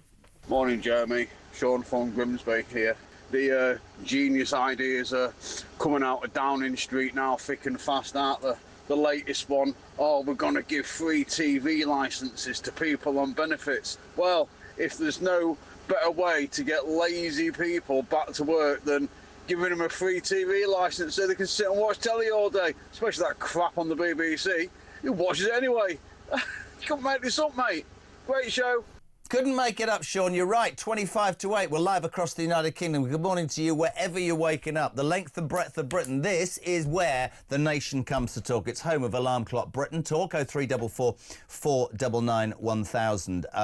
Migration will forever be central to our debates and discussions here. Britain, apparently, this is reported in the Telegraph this morning, needs an emergency census after Boris wave migration numbers hit ridiculous highs. We say a very good morning. Our next guest, Robert Bates, Research Director at the Centre for Migration Control, who's obviously got a very, very large electricity bill because the government charged far more because he's almost in the dark. Morning, Robert. How are you, son? Yeah, not too bad, thank you, Jeremy. It's ambience. It's ambience. It's all about sort of getting that dark Christmas, midsummer feel. You look like Zara Sultana in the dark outside H. Oh, you've gone dark again. Listen, Robert, great to have you on, mate. Thank you so much indeed. When we're talking about migration, actually, this is just a personal thing. And I was a real fan of Boris, but he is and can be accused of being at the centre of the huge numbers of people who have now come into our country illegally. And I know the left will say these are economic migrants. No, more and more are illegal. Britain needs an emergency census, pal. That's shocking, isn't it? Well, first of all, I think a lot of people put their trust in Boris Johnson, and he threw it back in their face in the most outrageous, sort of effectively almost nation-destroying way with his immigration policy. And we are at the point now where so much has happened since 2021 with this open border experiment that I think it really is crucial for any public policy to be in any way successful that we actually know how many people are in this country. I mean, just to give you a sense of how bad the data is in this country when it comes to populations, we know almost next to nothing when it comes to nationality of individuals here, their religion, how many children they have, what languages they speak. We're effectively having to operate in the dark here. I would almost actually go as far to say that the Doomsday Book was probably a better administrative exercise than the way we collect data in this day and age. And Which is really ironic, isn't it, when they want to bring in ID cards and they seemingly know everything about you, but they can't tell you how many people are in this damn country taking advantage, right? Well, exactly, and I think when you see reports from supermarkets, when you see reports from water companies, the official numbers we're being told as to what the population in this country is are clearly understating actually the scale of the problem and the actual scale of the foreign-born population in this country in particular. I think when it comes to censuses, we do have a problem in particular with those from abroad, and their completion rate. So I don't know how effective, without it being sort of really, really strictly mandated, any data collection or emergency census actually would be. It would, of course, give us a better indication, but there were just so many people living in HMOs, in sort of the black economy, that actually getting a full comprehensive picture is probably actually beyond the wits of the state. But I mean, I don't disagree with you at all. I think you do such a great work at the Centre for Migration Control, but just hold fire a minute and think about that. Right? This country, and people go, you always criticise. No, there's much I love about this country, but we're being dragged down by, I don't know, DEI and just a lack of will and stupidity and idiocy, and we can't even tell you how many people have come into this country illegally. It is utterly awful. Here's a story for you on the back of that as well. Migrants break benefit rules 200 times a day, Robert. Almost 200,000 penalties were imposed on foreign nationals claiming universal credit over 2 years. Also, more than 300,000 young people are claiming out-of-work benefits with no requirements to look for jobs. Illegal migrants breaking the benefit rules. Hey, shock, horror. Here's a question for you. If we can't carry out a census to discover how many illegals are in this country, how is it that they're allowed to sign on? Don't we have the information from them then? Well, that would require the left hand to know what the right hand is doing, and of course that is, again, as I say, beyond any capability that any civil servant actually seems to demonstrate at this point. I think this is a particularly insulting story because this is not just illegal migrants, this is legal migrants as well who have normally come here to work and to help build up the economy. Rather than do that, they very happily signed on, become idle, stuck the hand out and said to the state, money me, please, give me some money. We've, of course, given it to them because that seems to be just what the British state does at this point. And then they've not even had the decency to turn up to a meeting every couple of months to say, look, I'm still here, I'm doing a little bit of job searching, I'm sort of looking on LinkedIn every couple of days. They've not even got the courtesy to the host population who are effectively paying their way to do that. And I think this really just shows that we have become such a soft touch when it comes to dealing with foreign nationals, and we require so little of them that actually it's not migrations and it's not migrants that are coming to make Britain a better place. It is now Britain effectively serving the needs and the lifestyles of foreign nationals. We've got the complete inverse situation as to what we should have in this country. Serving the needs and the aspirations of a migrant population. You put that so well. Very quickly, the other story, Donald Trump the other day, quite vocal actually, this was a good thing, when he said that Europe's decaying, it's got no control over, you know, the numbers of people going into different countries illegally. It seems to be helping. His words were, everybody but the indigenous population. Yvette Cooper kicking back overnight saying, amongst other things, which sort of sticks right in my crap, our diverse communities are what makes me proud to be British. Have a listen, have a watch quickly, Robert. Yvette Cooper yesterday. If you want to talk about the centuries of civilization that we have to be proud of, our cultural industries are stronger than they have ever been. We have strong and diverse communities who are proud to be British, who are incredibly important part of the kind of country that we are, and we celebrate that and will continue to do so. To me, Robert Bates, if people come to this country and enrich us, that's great. I always want to make that point. But I fail to understand how the BBC, most of the media and most of this government, if not all of this government, don't understand that if you allow unvetted illegal people into your country, they will take advantage of whatever, whether that is, sorry if people don't like this, a benefit system, young girls, whatever it is, there's crime and whatever. We need to know who these people are, and we need to do it because the British people, this is genuinely true, have really had enough. They have definitely had enough. I mean, that was a load of guff. This idea that sort of migration built Britain, we're culturally enriched because of it. I mean, this is the country of Wordsworth, of Shakespeare, of Dickens, of all that kind of stuff. And we did that without needing 3 million people to come in 5 years. This is a complete inversion of history. It's a deliberate attempt, I think, to sort of unmoor us from actually what we were as a nation and to just have us as free-floating atoms where we're grateful because we've got we've got sort of chicken tikka masala and all that kind of stuff. I think it's the complete wrong way around. And Trump is absolutely right that if we don't know who we are as a people, how the heck are we going to go forward as a people? And this is actually the whole point of what the mass migration debate is about. If you erode a country's identity, it doesn't know what it's doing effectively. It's just floating around trying to take triumphs from little things like sort of, more curry shops opening up. And I just think that is a really, really sad state of affairs. It's so superficial. I go back to what I said. If people come to this country and enrich it and celebrate it and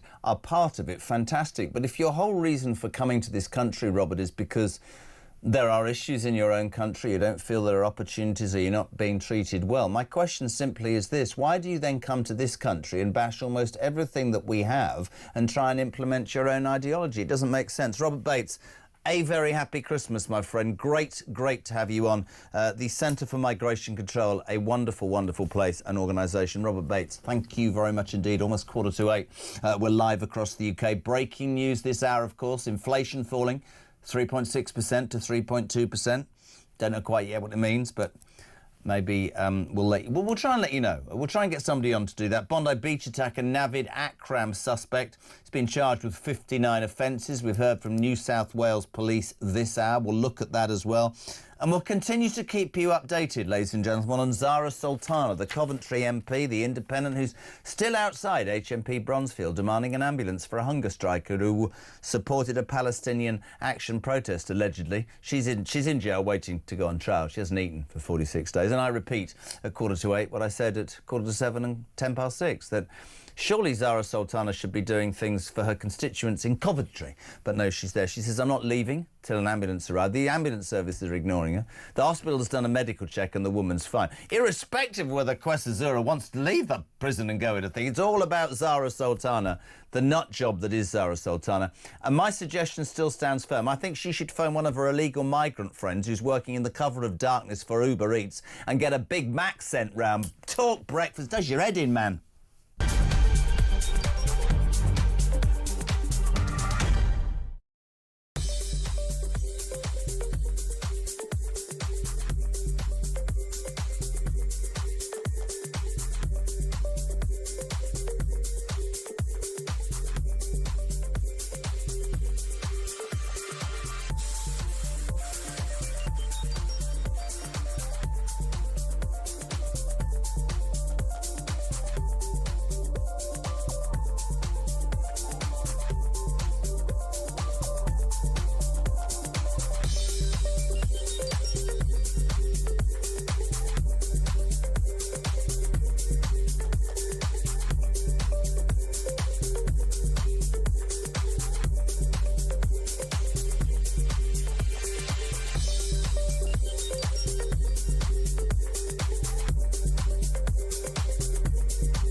think it is wrong is that we are giving training places to non-British people, and that is something that Wes Streeting was trying to change, but also the mountain of debt that these kids are in by the time they become doctors. If they then can't get a job, then obviously they can't pay it back. And that's why, and I will use my political hat here, as someone who trained in the NHS, who knows a lot about medicine, that is why the policies that I've written into our manifesto will directly look after resident doctors.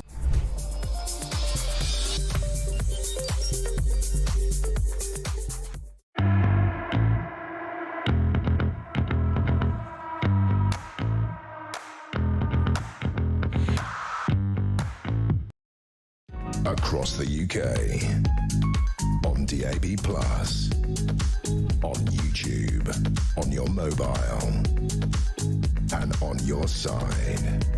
This is Talk. A very good morning to you. 13 minutes to 8. We're live across the United Kingdom. This is JK on Breakfast, and I'm going to abuse my position right now because in the car, travelling to London to see me, my two beautiful children, my lovely wife. Morning, Ollie. Morning, Iris. You go, Dad, Dad, Dad, Dad. Shut up. That's what she says to me. Shut up. Drive safe, love. Love, darling, the boss. 12 minutes to 8, 0344 419 1000, text to 87222. Morning, Dan. Morning, JK. It's Dan from Kent. I've got 2 words to say to those idiots on some sort of political hunger strike and the deranged idiots that are supporting them. Just eat. Brilliant. Yep, there you go. This is reacting to the news that Zara Sultana. Do you want to play it? Or do you want to play it again? I'm saying if you haven't heard this already, this is utterly. Oh, there's 4 of them now. Zara Sultana is the Your Party. No, I know it's not Your Party. She's the MP for Coventry. We found out that overnight she went to HMP Bronzefield Prison in Surrey on her own. Demanding that Keza Zura, who's on day 46 of a hunger strike, this is a woman who's currently awaiting trial for an alleged break-in of an Israeli firm, all part of Palestine Action, that proscribed terror group. Sultana is taking it upon herself to berate everybody and says, I'm not leaving. I mean, I suggested just sending an illegal migrant from Just Eats with a burger, but there we go. This is brilliant. This is comedy gold, Vic. Have a listen. Zara Sultana.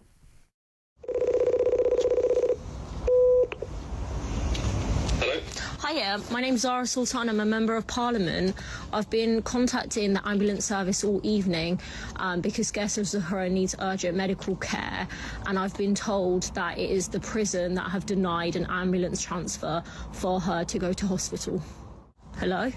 Hiya. Hello, did you just hear what I said? Yes.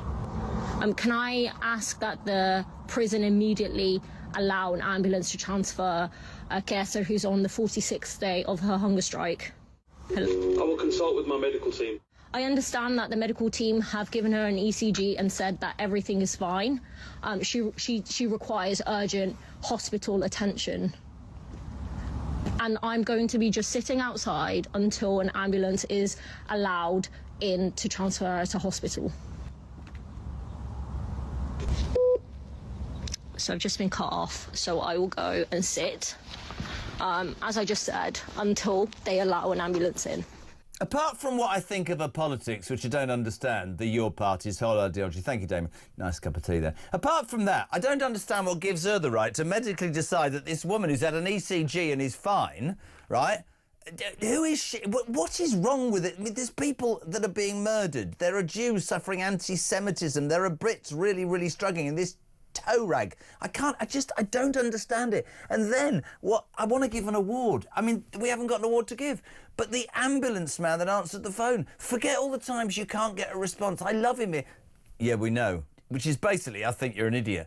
Honest to God, there's a photograph of Zara Sultana and some of her friends with 3 Palestinian flags. It looks like the worst nativity play you've ever seen in your life this morning. But if you do want to go down there and support her, she's calling you to join us. Join us if you can. So there's 4 of them down there. I would rather concentrate on things that really, really matter and the continued support of this show and this station for a part of our society who are trying to be decimated by the Labour government. Gareth Wynne-Jones, a farmer who I've made very famous. A very good morning to you, sir. How are you? God, the lights have gone out where he is as well. Are you all right, Gareth? Have you not paid your bill? Oh, he's frozen. Gareth Wynne-Jones, to give you a bit of background, if I can just give you some background. This revolting Labour Party inheritance tax on the farming community is very simple. They say, you know, we want 20% of whatever the value of your farm. It's the old thing. They're landowners. They're well done. They shouldn't be getting this. There is proof. If your farm is £3 million worth of business, by the way, the whole idea is to pass it down. The other important thing is that our farmers provide food for this society. Labour see it as a chance to earn money. They also see it, in my opinion, I think it's a land grab, right? I think it is utterly, utterly disgraceful. We'll try and get him on. There was a protest yesterday in London, but the reason that I wanted to do this was that Starmer was told yesterday that farmers are killing themselves. Farmers are taking their own lives because they cannot in any way deal with this as a financial burden. They don't make lots of money at all. They take 1% of the value of their farm, right? On the back of that, he just... Have you got that Starmer clip when he was told? I want to play that clip. Yesterday, they confronted him. They said, your policy is causing people to kill themselves. This was Keir Starmer yesterday. Have a listen.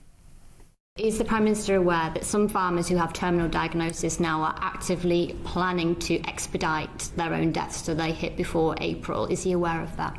I've had discussions with a number of individuals who've drawn all manner of things to my attention. Totally uncaring. Hopefully we've got him. Gareth Wynne-Jones, farmer. Good morning, my friend. You there now? Brilliant. Okay. No, that's it. Problem. It's not his fault. I try and get him on the phone. He's such a great voice, and I mean that, for the farming community. There's just technical problems. That happens the whole time. Everybody looks panicked, but Christian and I don't panic at all. My point is this. Some farmers came into town yesterday, into London, and protested in their tractors. This is a land grab against a part of our society that are essential for foodstuffs that have passed their families down from generation to generation. It is disgusting. It is having a profoundly negative impact. Are we going for the third chance? 3, 2, 1. Morning, Gareth. Good morning, Borada. It's the signal here in Wales, mate. Yeah, well, you know that. Yeah, we're not going into that. This is probably me at my most serious. I think this is disgusting. When fronted out yesterday that farmers are taking their own lives, Starmer looked like he didn't care at all, pal. Well, he doesn't, does he? He's targeted the agricultural and countryside people since he's been in power. He promised in the NFU conference before they came into power that he was going to protect family farms, and he said, you only lose a family farm once. Well, there's a lot of people already that have taken their own lives. Mental health is at an all-time low. The industry itself is struggling, and, you know, all they're doing is kicking us when we're down. It's absolutely disgraceful. And this country will go hungry if it's not careful. Food inflation is going up as well, Jez, and it's a worry that the poorer people in society are going to really, really struggle in the new year and over Christmas. I completely agree, and apart from what I hate to do that it's doing to you guys, you men and women who run the farms for years and want to pass it down because there's a lack of understanding. Labour will go, oh, their farm's worth 3 million quid, they're loaded. No, you're not at all. They don't pay themselves anything, genuinely, Peace. But the other thing is what you said. How stupid to not realise that the farming community provides the food. And if you don't make the food, we'll have to import it from somewhere else, and it will cost even more, which will impact on the price, it'll impact on restaurants, supermarkets and everything. It's just an unbelievably short-sighted policy. There's no sense to it, right? No, 100%. And another thing you want to remember as well, Jeremy, is let's build a better Britain on our bellies, OK? So if we feed our children healthy, nutritious, seasonal food that are produced on farm and not rubbish crap that's coming from these factories, processed food that's making our children obese and mentally ill and depressed. Yeah. You know, we would save billions to the NHS in the long run. So by government supporting our industry, sorry, the wind's picking up. By government supporting our industry, they would then be supporting the general public with good food, saving this country billions on the NHS. It's a no-brainer. But what they're trying to do is they're trying to bring our industry to its knees. You know, milk prices are dropping now, flat out. Farmers are struggling, and we need help. But one thing I'll say, Jez, is thanks to all the general public who have been absolutely fantastically supportive. And well done to everybody that went to London yesterday, the farmers and all the support, because mainstream media ain't covering it. You've been covering it. GB News and a few others have been covering it. But, you know, the BBCs and the powers to be are not covering what the farmers are going through, and it's a shame on them. And there you have it, the BBC, the state broadcaster. For me, it's a really simple thing, a massively important part of our society and our way of being. I think you guys do an amazing job. I think it's disgusting. I think we'll probably, hopefully, see yet another U-turn. I don't understand a government, I've said it before, Gareth, that does seem to carry on with policies which are patently so unpopular, be it freezing pensioners' payments and leaving them cold, waspy women, the farming community. It's lies, and it's not fair, because you're right, he did stand in front of you at the National Farming Conference and say, I will look after you. And I support, listen, you're right about mainstream media. This station talk will forever support the farmers. As long as I've sat here, I do it every single day. I think you're the lifeblood of so much, and I think it's an utter disgrace. And you have to believe, I hope, that common sense prevails. But we're not going away from this argument. We will keep this argument going because it makes no sense. This is a government that, an hour ago, the doctors went on strike and they got 28.9% That was a year ago. They're back on strike. I bet you lot haven't had 2.9%, have you, in the last 5 Imagine years? if the farmers go on strike, Jez. Imagine if the farmers went on strike. Yeah. If we put our foot down and started, you know, reducing the produce that we are producing, and there'd be more food inflation. You know, the farmers have been respectful in this country on the protests. We've done everything peacefully. We've done everything lawfully. But, you know, you look at what's happening in France and Greece. You know, there's a lot of governments that are attacking our industry, and we're not hearing it on MSN. And again, you know, I want to thank you as well, because this month I've had 54 million views on just my Facebook page, because, you know, you've given us a platform to start to share what the truth is happening to our industry, and that's really, really important. So if anybody wants to see it, they can follow me on Gareth Wyn Jones on Facebook, on TikTok. I'm now his new agent, ladies and gentlemen, but honestly, from the bottom of my heart, and I mean this, I have absolutely the farming community. Genuinely, I'm strong. I hate anti-Semitism. I'm strong on that. I'm massively strong on this as well. The lifeblood of this country. I think it's an absolute disgrace, and the fight continues. My friend, listen, if we don't speak again, have a great Christmas. I know you'll be part of the show in the new year, and good luck with the fight. Gareth Wyn Jones, a farmer, highlighting again that inheritance tax. It's a disgrace by this government. It's a land grab, and it's attacking probably one of the most important communities in this country. They provide our food, my friends. Listen, heading to 8 o'clock, Zara Sultana. We'll check in with her. She's probably still outside that prison waiting for an ambulance. We'll talk that you'll get a free TV licence if you're on benefits, and the doctors have gone on strike, so if you get ill, don't go to the hospital. We're live across the United Kingdom, the home of Alarm Clock Britain. And, my friends, the news at 8 is next on Talk Breakfast.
Across the UK, on DAB+, on YouTube, on your mobile, and on your side.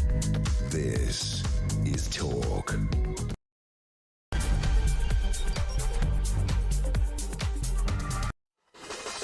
A very good morning. Welcome to Wednesday, the 17th of December. We're live across the UK. It's the home of Alarm Clock Britain. JK on Talk Breakfast, the home of common sense. There's not much common sense about this morning at all. And I'm going to go straight to my next guest because I love him and I want to play to him the best news story, basically, from the last year. Charlie Rowley, not bothering to come in the studio again. What's going on, man? Why aren't you here? Oh, well, I could be there. I could have come down. Oh, look at that. I look high up and you look low down. That's all a bit weird, isn't it? I might have to go a bit lower, so we're... No, that's no good at all. Anyway, I know as a former Conservative special advisor, your role in government was to make sure that your MP never made an idiot of themselves. You've presumably seen and heard what Zara Fruit and Nut Sultana's up to today, have you? Do you know what, Jeremy? I haven't. I try and avoid unnecessary, insignificant politicians. Right, well, your party MP Zara has shown up at a prison overnight at 2:30, HMP Bronzefield in Surrey, demanding an ambulance, demanding that the wardens let in an ambulance for Kessa Zura. She's on hunger strike, day 46, her choice. She's currently awaiting trial for an alleged break-in at an Israeli-based defence firm as part of Palestine Action, a proscribed terrorist group. Now, we keep playing Zara Sultana's footage because people absolutely love it. The conceited idiocy of this woman is almost unbelievable. She represents the constituency of Coventry, but she's in Kent. There is an update, but this is what she posted about 3 hours ago. Have a watch, have a listen.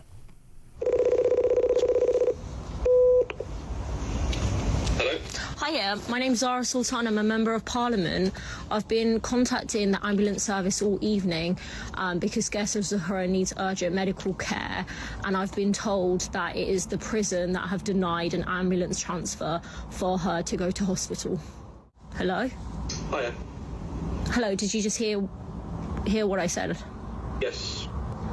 Can I ask that the prison immediately allow an ambulance to transfer Kessa, who's on the 46th day of her hunger strike? Hello? I will consult with my medical team. I understand that the medical team have given her an ECG and said that everything is fine. She requires urgent hospital attention. And I'm going to be just sitting outside until an ambulance is allowed in to transfer her to hospital. So I've just been cut off, so I will go and sit, as I just said, until they allow an ambulance in. Charlie, so that was 3 hours ago. We've had an update. There was a call for people to join her. There's a picture of 4 of them wrapped in a Palestinian flag. I love the ambulance. Oh, more than 4, sorry, 14. I love the ambulance man. It sounded like he didn't care. This is the latest tweet from Zara Nutjob Sultana. Kessa Zura has been waiting 14 hours for urgent medical care. HMP Bronfield is refusing to transfer her to hospital. I have contacted David Lammy in Wes Streeting, urging immediate intervention. There's been absolutely no response. She just needs an ambulance. If she dies, it will be on their hands. Just a couple of comments, Charlie, so that you can get your brain straight. I thought she said in that clip that the woman had had an ECG, so I'm not quite sure how Zara suddenly has become a medical expert in all of these things. There are people across this land waiting for an ambulance, genuine taxpayers who can't get an ambulance. One of the few times I've supported the rather dismissive response. But on a serious note, mate, with everything that's going on in the goddamn world, virtue signalling by politicians playing to a base to retain their importance. It's outrageous, isn't it? Well, first of all, I think the chap on the end of the phone call there is an example to us all that we should just ignore Zara Sultana. He wasn't clearly interested in what she had to say. No. And why would he be? There's clearly somebody in prison for good reason. And the prison staff are perfectly capable of dealing with people who, whether they want to go on hunger strike, whether they want to do whatever they try and do. What she's basically advocating is for people who go on hunger strike, you might be able to get out and go into hospital, and then who knows? We can't even keep prisoners in prison these days, let alone if they get transferred to a hospital. I think security and is irrespective, my friend, nobody seems to have asked this alleged criminal whether she wants to be released. It's almost like you're playing God. I made a suggestion earlier, which some people thought was flippant. I think she should phone one of her illegal migrant friends who's working under the cover of darkness for Uber or Just Eats and get them to deliver a Big Mac round there and just go home. But this is an elected politician, joking aside, with everything that's going on. And on the day, Charlie, let's bring it on the day that, an hour and 10 minutes ago, the junior doctors went on strike for 5 days at the worst time of the year. Our Health Secretary, Wes Streeting, says that patients will die. This flu epidemic is all over the shop, OK? They want 26% more. They've already had 28%. Streeting made no demands on them. Ludicrous negotiation.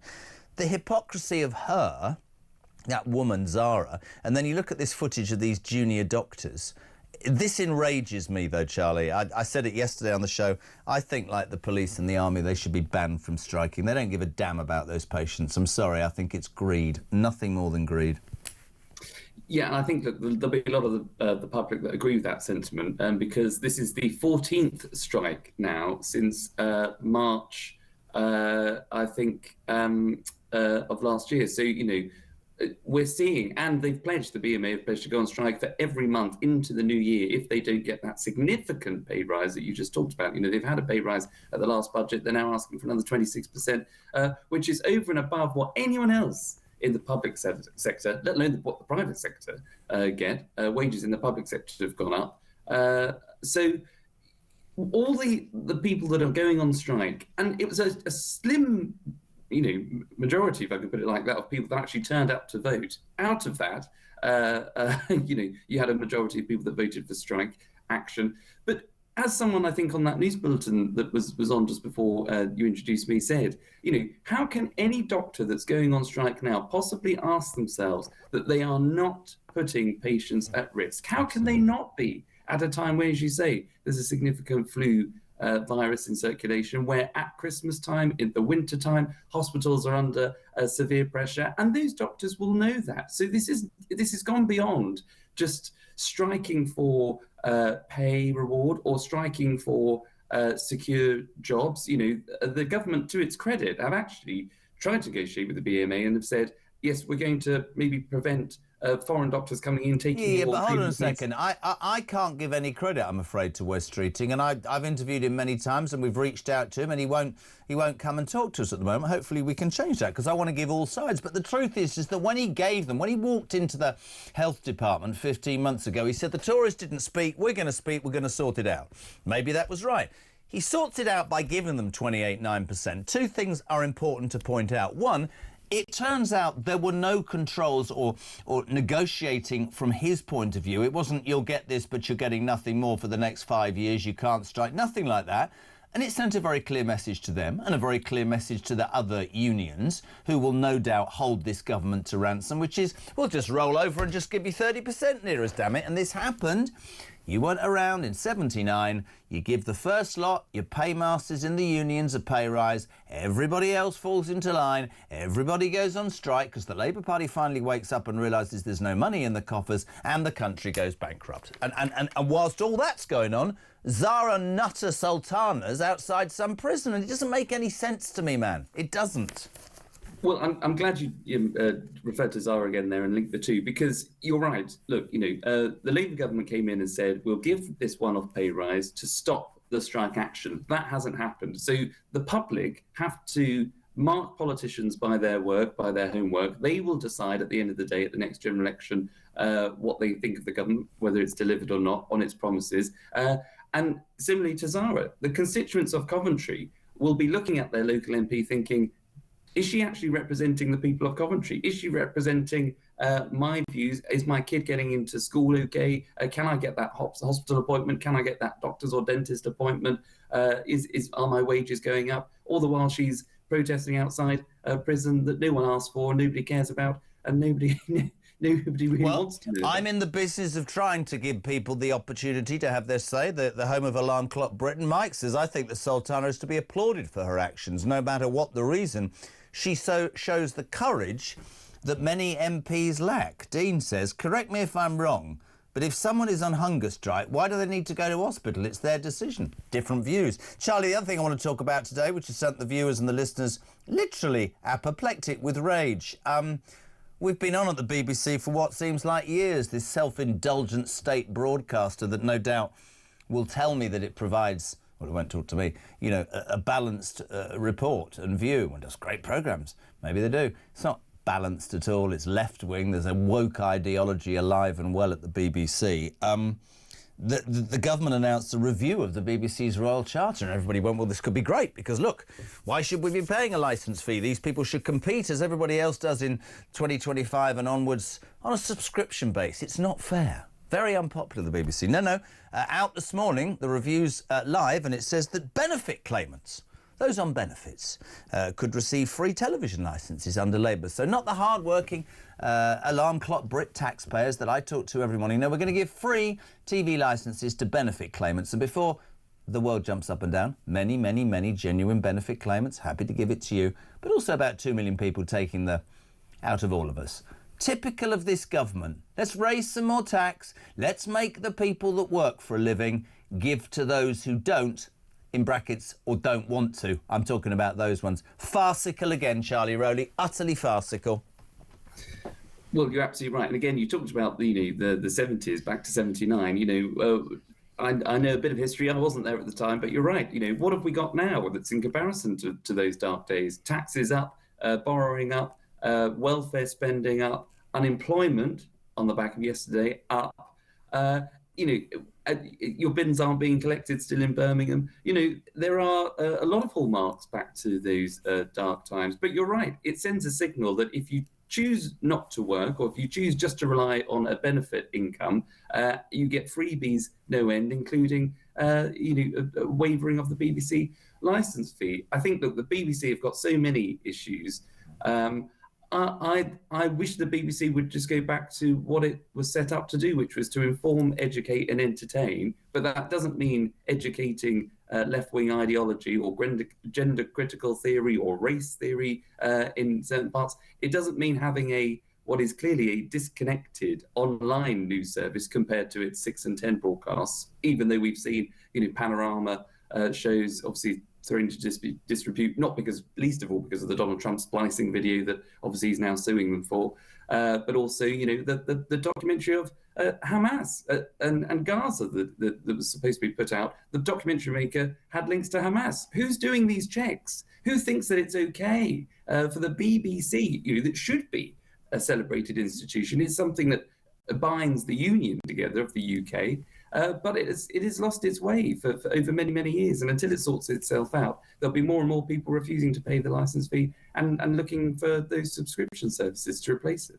Couldn't agree anymore. Listen, a very Merry Christmas to you, Rowley. Won't be here from next week for a couple of weeks, but brand new breakfast show, Jeremy Kyle Breakfast Show, launching on the 5th of January, and you're going to be a part of it, and you're going to be here. You're not going to be at home, all right? I'd love to. I'll always be with you, Jeremy. I'm happy to come down any time. Yeah. And congratulations, and I'm very much looking forward to it. Thank you, Merry my Christmas. friend. Good man. Have a great Christmas. Charlie Rowley, former Special Advisor. Quickly now, audio only, Stuart Andrew MP is the Shadow Health and Social Care Secretary. Stuart, welcome to Breakfast Show on Talk. How are you? I'm very well, thank you. Good morning. Good morning. I don't know where to start. Have you got a sense of humour? Do you want to give a comment about Zara Sultana outside HMP Bronzefield this morning? Do you want to make a comment about that? Oh, well, I just look, I can't take her seriously. I can't take her new party seriously. I mean, it's been a shambles from start to finish. There are more important things to consider, I think, than her. Do you know what? What a wonderful, wonderful way to sum up a woman who wants to be appropriate, but I don't think is. Let's talk about the resident doctor strike, Stuart. 5 days, started an hour and a bit ago, 7 o'clock. To me, the BMA harks back to those unions in the 70s and 80s where they felt that they could call the shots. I think it's a left-wing ideology. I don't think these junior doctors can be accused of anything other than greed. And when I know, Wes Streeting has said it, he needs to learn to negotiate better. But when he says people will die, how do these doctors look in the mirror this morning? Well, exactly. That is the question I've been asking myself when this was announced on Monday that the strikes were going to go ahead. There's real-life consequences of their decision to go out on strike today and for the next 5 days. It means that people will be losing their operations. They will be having their appointments cancelled. We estimate about 9,000 a day will be lost to this strike, and that has real-life consequences. Yeah. Those, 9,000 isn't just a figure. These are real people who have been waiting for operations and for treatment that is critical in some instances. Cancer treatment will be cancelled. Exactly. They reckon the fallout, and you're right, will actually end up nearly 70,000 operations will be cancelled between now and Christmas. I mean, that to me, that is blatant abuse of your position. Sorry, that's just how I feel. No, well, look, I couldn't agree with you more because, we've been getting emails and messages over the course of the last few days from people all over the country. A woman got in touch to say that she's had her cancer treatment cancelled, and in her own words, she's fearful for her life. That's how serious this is. Another woman who was going to was supposed to be having a double mastectomy as a prevention measure because there is a history within her family. That's been cancelled. These are people that have been preparing themselves for these operations and for this treatment. It's challenging enough as it is, and then to have it cancelled at the last minute is appalling. And the doctors need to get back to work, particularly as they're going out on strike when we've got all these extra flu cases in our hospitals. They need help and support. That's what they should be doing. And here's the interesting thing, Stuart. When Labour came, and we have to call out Wes Streeting on this, I've asked him to come on the show. Hopefully we'll be getting a Labour view because I want to give that. But here's the point, right? What was said during the last election, the Tories have stopped speaking to this BMA, it's unfair, in walks Streeting, I'm going to sort it, I'm going to sit and talk to them, and by all intents and purposes agrees to the 28.9% pay increase within about a millisecond, with absolutely no negotiating shtick on his side, so that nothing over them. And they're going to go 28.9%, that was easy, I'll give it a year, I'll go again. And that's what we're doing in a country that cannot afford the interest on the debts it's got. And people have always said to me, Stuart, we're really sympathetic about doctors. I think that's ebbing away. I think that's gone. I think there's still sympathy for nurses on 5%. But I think these people are greedy. And I'd love your take. I think they should be banned from striking, pal. Well, I completely agree with you. That's exactly why we've announced it as our party policy that we will ban doctors from striking. Good. Just as we already have a ban for police, the army and prison officers. That is what we would be introducing. But I have to tell you, I agree with you in terms of, the negotiation. I wouldn't even call it a negotiation. It was a capitulation to the union, to the BMA on the 29% because it had no conditions. We warned at the time they'll come back for more. That's exactly what they've done. And also the BMA are really hypocritical because they're in dispute with their own staff. They were only giving them a 2% pay rise. So this is just appalling on every level, frankly. The BMA, to me, I said it, I think people need to look at this. And what I've asked this morning on the show, no luck yet, just being straight with you, Stuart, right? I want to hear from doctors who actually will do what Streeting said and ignore this strike, because 77,000 junior doctors could have voted for that BMA. Only 29,000 voted yes, which is not a percentage and a majority by anybody's standards. And actually, at the end of the day, that's a really important point. Public opinion ebbing away. How many genuine doctors, right, think it's acceptable? Go to the private sector. Can you imagine getting 28.9% over 10 years? No, they want 55%, Stuart, in less than 16 months. It's utterly ludicrous and we can't afford it. No, we can't afford it. It is ludicrous, and you're right that the numbers of people who are voting for going on strike was lower. But the problem is, I'm afraid, things are going to get a lot worse because this government are literally introducing in Parliament now the Employment Rights Bill, and in that, the threshold for unions to take members out on strike is going to be reduced. and it means that there will be a scrapping of the minimum service levels, and that will add to the problem. So I'm afraid I can only see things getting worse rather than better. We've got live shots on screen of about 8 junior doctors. They're out in the cold. Listen, they are out in the cold. Stuart Andrew, excellent. Really appreciate it. Have a happy Christmas, my friend. Shadow Health and Social Secretary live on Talk Breakfast, 8:22. So much going on. I don't know what to say about Zara Sultana, but then I don't know what to say about many of the stories, one of which I just want to do a quick call on, because this is genuinely, and amongst all the misery, you have to smile occasionally. How mad is this government? This is on the front of the Daily Telegraph. New homes... if you're watching, will have to include special bricks for endangered birds. Yes, it's a hole in the wall. Despite Rachel Reeves' pledge to stop wildlife rules hampering growth and a shake-up of England's planning rules, Labour will insist that new builds are fitted with holes. No, they're called nature-friendly features, swift bricks, allowing birds to nest. So if you're going to buy a new house, it's going to have a hole in the sides. No, I don't think it's glorious. I think it's utterly, utterly weird. There's a hole in the side of people's houses. David's in Gloucester. What do you make of this? There's holes in the side of people's houses so that birds can nest in it, man. Morning, Jeremy. As per usual, Labour, total utter madness. The left hand and the right hand haven't got a clue what they're doing. So there they are. They're saying they want to save endangered species, worth birds. Meanwhile, we've got the biggest industry that does more for conservation than any other industry in the country, the farmers, being destroyed, especially family farming, that does more for conservation, because small family farms have often got small fields with trees and hedges and that type of thing. I expect if you went to Gareth Wyn Jones's farm, it's probably a lovely farm. I've never been there, but I expect it's hedges, trees, and all the rest of it, and there will be bird species that you and I have never heard of nesting all the way around it. I don't understand. I just don't. I don't get it. If you're tuning in, Labour Party have decided that every single new build should have a hole in the wall so birds can build nests in it. Forget the fact that nobody can afford a home. Forget the fact that veterans are on the street because illegal migrants are in hotels. Forget the fact anti-Semitism's rife and Jews are running for their lives. And I absolutely agree with you, David. Thank you for your call about the farming community. This station, this show will forever support farmers. And thank you, I think it's Leslie. My heart breaks for our farmers, Jez. They've kept their protests respectful. Hats off to them. This government has their priorities totally wrong. They don't mind keeping the illegals warm and cosy whilst with all the freebies possible, whilst our farmers are out there in all weathers trying to keep this country well fed. And I'll add to that, Leslie, being screwed over by a government that are basically going for a land grab. I think it's utterly, utterly, utterly dreadful. And I, oh God, it drives me mad. By the way, it's an exciting feature. It's a feature we have every couple of weeks. Robert Jenrick, Shadow Justice Secretary, will be on the show after 9 o'clock. You can ring him. You can text him. You can start those texts now. What would you like to say? Or ring Rob. That's what it's called. It's brilliant. Ring Rob. Yeah, come on. I'm selling it, Rick. Ring Rob. You can speak to Robert Jenrick and speak to him. You can send us a question, 87222. Start your message with the word talk. That wouldn't be Ring Rob. That would be Text Rob.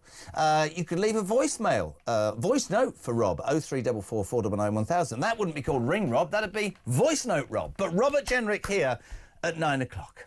I'm off for a wee. Morning, Lucy. Hi, Jeremy. Is Zara Sultana actually serious, calling an ambulance for someone on a hunger strike in a prison? The answer to that is in the cafeteria. I saw that there was a poor 80-something-year-old cancer patient waiting in a car for 10 hours because they couldn't isolate her in hospital. She wants to do something useful and something that people actually give a damn about. Try sorting that out. Nice one, thanks. Lucy from Basingstoke.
do the job properly. And if you don't say things that are untrue or against the law, you don't actually have any problems. Now, my thing is always that, you know, if I'm going to be forced by Ofcom lunatics to say that I believe that a man is a woman, well, I'd have gone to court over that one quite happily, and I'd have, pretty sure I could have crowdfunded my fees on that one. But that's different. It's really easy not to defame people because you don't say things that aren't true about them. Exactly. It's just that simple.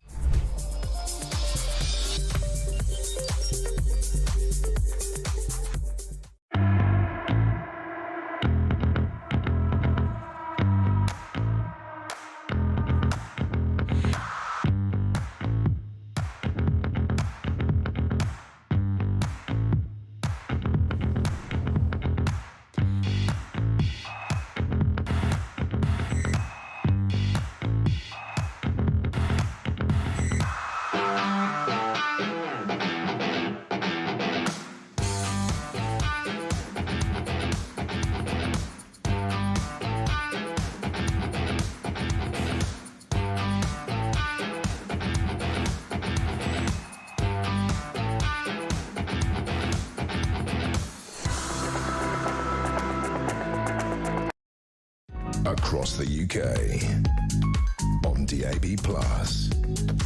on YouTube, on your mobile, and on your side.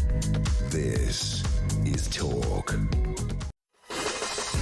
It's a bulging sack of debate. Brilliant. Welcome back to Talk Breakfast, almost 8:30. We're live across the United Kingdom. JK at the controls. Just to repeat, brand new breakfast show, the Jeremy Kyle Breakfast Show, will launch on Monday, the 5th of January. It's all about the news still. It's all about your opinions, Alarm Clock Britons, and how you envisage, see and feel that news affects you on a daily basis. But a few different things, a few people involved. We'll tell you more over the next couple of days. But a brand new breakfast show, 6 a.m. Monday, 5th of January, exclusive to Talk. Thank you for all your messages this morning. You're waking up to the news that Zara Sultana, the Your Party Nutjob MP, is still outside HMP Bronzefield in Surrey, demanding an ambulance for a woman, Kaiser Zura, who's awaiting trial for an alleged break-in. She's part of, it was part of a Palestine Action protest. They're terrorists. They've been prescribed as a terrorist group. She's awaiting. She's on day 46 of hunger strike, and Zara says, we must send an ambulance. Another tweet from Zara. Kaiser Zura's been waiting 14 hours for urgent medical care. Well, no, they've done an ECG and she's fine. HMP Bronzefield is refusing to transfer her to hospital. I've contacted David Lammy in West Streeting urging immediate intervention. There's been no response. That's because she walked out on their party. She just needs an ambulance. If she dies, it will be on their hands. Said it again, just get into trouble, just being honest. Uber Eats, legal migrant, drive around there with a Big Mac, Bob's your uncle. Benefit claimants are going to get free TV licences. That will please you on a Wednesday. Resident doctors have gone on strike. Robert Jenrick's here at 9 o'clock. But now, actually, I just want to turn the page on something really, really scary and good. I get my good friend on, Peter Blexley, former Met Police detective. Peter, good morning. How are you? Good morning. I'm very well, thank you. Good to have you on. I wanted to bring you on to talk about this horrific story. Rampage Beast Cage. This is the horror of this man, a former Royal Marine, Paul Doyle, yesterday jailed for 21 years and 6 months for literally, we haven't got, there isn't footage, please God there isn't. He basically drove his car at supporters at Liverpool's parade, having won the debate. He was screaming obscenities. He hit 134 people, and thank God people weren't killed. I really don't want to see this is on footage. It's too disgusting. Pete, how do you make head nor tail of somebody like this? Unfortunately, this will remain a mystery because the motivation of this crime is really not known. No. The man was intended to plead not guilty right up until the very last minute of his trial. When he changed his plea, that caught everybody off guard. And of course, yesterday he was sentenced. And I think, personally, the 21-year and 6-month sentence is probably about right, although I suspect people in Liverpool might take issue with me purely because of the numbers of people that were injured. And had anybody been killed, then, of course, that sentence would have been far, far greater. But there is one name now that must be mentioned, and repeatedly so. Daniel Barr, known to his mates as Dan, who dived into the back of this vehicle amidst all the carnage, amidst all the victims being created, and shoved the vehicle into park so that it couldn't drive anymore. An absolute hero of our times, who apparently is struggling following the events. And I would just like to wish him all the very best, and I hope he gets his full health back as soon as possible. Completely agree with on that. The reason I wanted to talk to you about this poor doll is because I remember hearing it, and I will be absolutely frank, as I suspect many others felt, I thought, oh my God, it's a terrorist attack. That was ruled out. The guy doesn't seem to have a history of mental illness or have, you know, I don't know, there's so much madness in the world. The way it was written, Pete, it was like he just lost his rag because he couldn't get through the crowd and some red mist descended and all of a sudden he's driving at people. Listen, what's the right prison sentence? I mean, would you allow anybody like this out again? And actually, I think you make a great point about the hero, Dan. It's all well and good to say he's a hero. Imagine we ever hear on this, oh, I'm stressed. Imagine the mental impact of trying to stop that guy and seeing the faces of those people as they hit the windscreen. This footage will never be shown, we hear, because it's just so graphic and so awful. People with broken limbs, maimed and stuff like that. It's a miracle that nobody died. But I just want to ask you, as a former police detective, you can't legislate for that, can you? How can you legislate for that? No, it remains entirely motiveless and a mystery in so many regards. But of course, what some people fall into the trap of is they try and rationalise the actions of an irrational mind. Yeah. And you can't actually do that. Sometimes you just have to say, when it's, for example, a completely senseless murder where a motive can't be established, and it seems to be the thinking only of a mind deeply, deeply disturbed. Well, don't try and get into that mind. Deal with the facts, present the evidence, put it in front of the court, and let the court do their business. And that's exactly what Merseyside Police did here. The prosecution was brought fairly swiftly and very professionally, and for that, and I'm sure many people are grateful, but it is going to remain, unfortunately, one of the mysteries of our time. Because it's like I expected to hear that he'd be sectioned, that he would, he had severe mental health problems, but he's being sent to jail. They say that he simply got angry. Imagine it's just weird, mate. Listen, again, thank you for everything. I know you've got a busy year next year. You'll be joining us on the show remotely because the tour is happening in 2026. Peter Bleksley is going to 4,000 dates. How many dates are you doing, seriously? 140 theatres around the UK. Tickets where, PB? peterbleksley.com.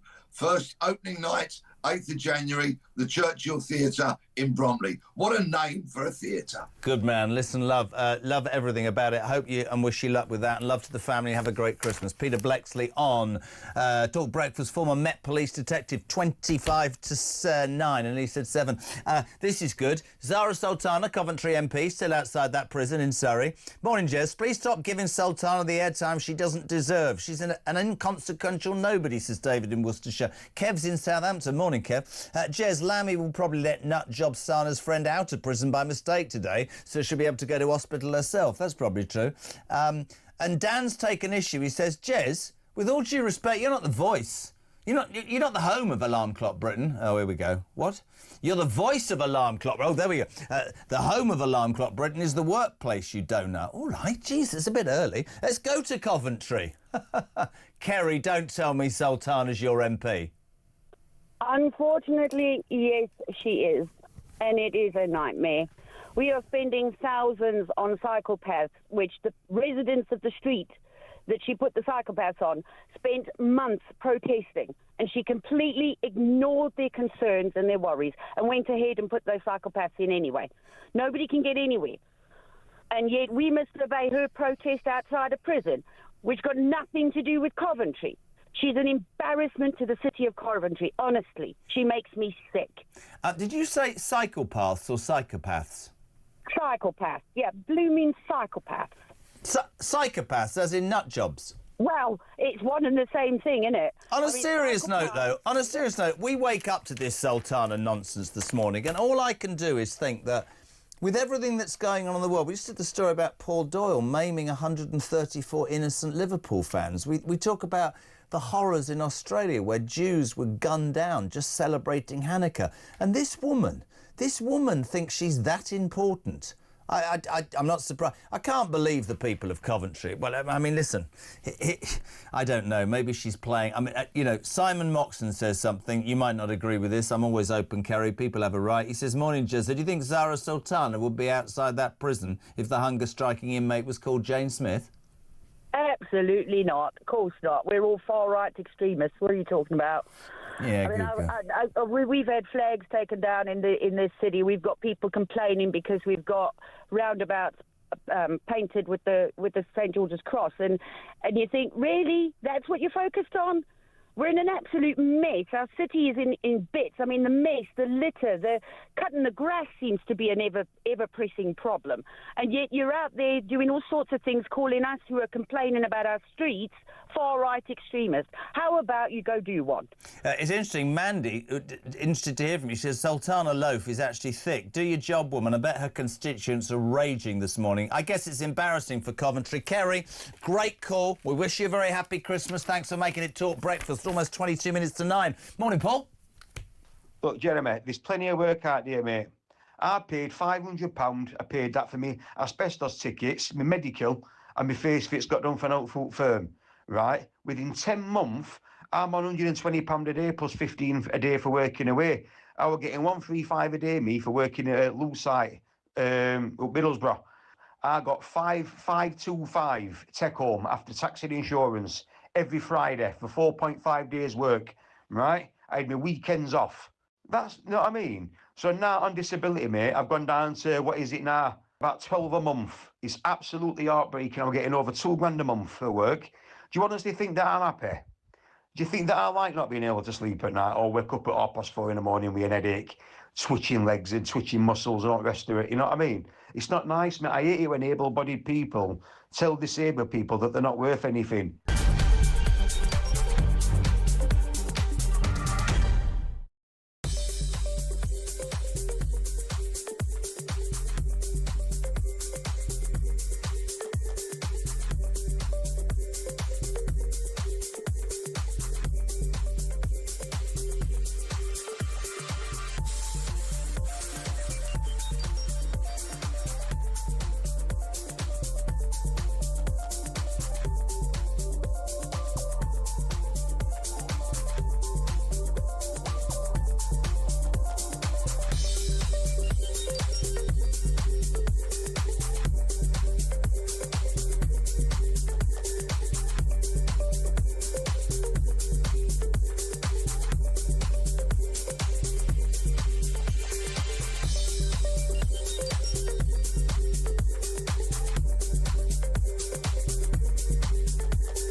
Across the UK, on DAB+, on YouTube, on your mobile, and on your side.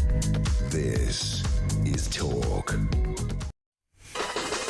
A very good morning. Just gone 20 minutes to 9 o'clock. You're waking up to just extraordinary news. Zara Sultana still outside that prison, HMP Bronzefield in Surrey, demanding an ambulance for Keza Zura, who's on hunger strike, day 46. She's awaiting trial for allegedly being part of a Palestinian Action protest, and Zara is still out there sending messages left, right and centre. I'm going to play this again because, honest to God, this woman, supposed to represent Coventry, thinks she's that important that she's taken on the mantle. What you should listen to very carefully when this is being played is the amazingly disinterested reaction of the man at the end of the ambulance phone. Have a watch, have a listen. This was this morning.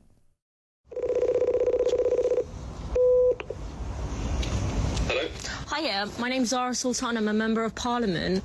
I've been contacting the ambulance service all evening because Keza Zura needs urgent medical care, and I've been told that it is the prison that have denied an ambulance transfer for her to go to hospital. Hello? Hiya. Hello, did you just hear what I said? Yes. Can I ask that the prison immediately allow an ambulance to transfer Keza, who's on the 46th day of her hunger strike? Hello? I will consult with my medical team. I understand that the medical team have given her an ECG and said that everything is fine. She requires urgent hospital attention. And I'm going to be just sitting outside until an ambulance is allowed in to transfer her to hospital. So I've just been cut off, so I will go and sit, as I just said, until they allow an ambulance in. Just had one of her constituents on who said she's a complete and utter embarrassment, the problems in Coventry not being dealt with, and that woman playing and believing she's really important. That going on with everything that's going on in the world, and there she is with her friends. It's like a scene from a nativity play there outside the prison, 14 of them keeping warm, wrapping themselves in their Palestinian flag. 0344 499 1000. Text to 87222. What does Zara actually want, says Rob in Broadway, for her to be taken to hospital and force-fed? She hasn't thought through beyond thinking, I'm a Member of Parliament. Yeah, what about the rights of the woman who's decided she wants to go on hunger strike? And also, what about the comment, she's had an ECG and she's absolutely fine, but she needs to be taken to hospital? Not your decision, Sultana. You should be doing your job for your constituents. Your party is a laughing stock this morning, and it's down to you. Something I wanted to do very quickly. Labour yesterday, oh, this is dangerous, got its workers' rights laws through Parliament as peers end their long battle over the bill. Angela Rayner, from the back benches, seemingly taking over yesterday. She blasted them for holding up flagship reforms. This basically allows, well, it allows people to go sick almost on day one or week one. I think it's utterly unbelievable. And one of the fears of businesses across the UK, apart from the NI increase, which is destroying many, is that workers, you want to be fair to workers, but this Labour bill is ludicrous in the extreme. Nicole Whittaker is the Associate Director of, you try saying this, HR Consultancy, a global employment law consultancy. Nicole, a very good morning. Welcome to Talk Breakfast. Good morning.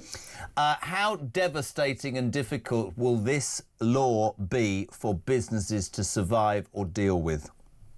I mean, we speak to small businesses every day. You know, they've known about the Employment Rights Bill for quite some time. You know, it was part of the Labour manifesto. It's been going through the parliamentary processes, and you can see there that it's now in the final stages and has passed that parliamentary process. So it is something that has been worrying businesses. And like you say, they've had it tough. They've had those increases of national insurance. The government's impact assessment for the Employment Rights Bill quoted $5 billion for costs for businesses, 1.07 of that being the statutory sick pay changes that you've just referred to there, which come as early as April 2026. So it's certainly something for businesses to be aware of now if they're not aware of it, for what they need to do and prepare for the next few years. Put it into layperson's terms. The workers' rights law, you're right, it's about the only thing in the manifesto that the Labour Party have seen to carry through. But what's the danger? What's the good thing for workers but the danger for businesses from the legislation?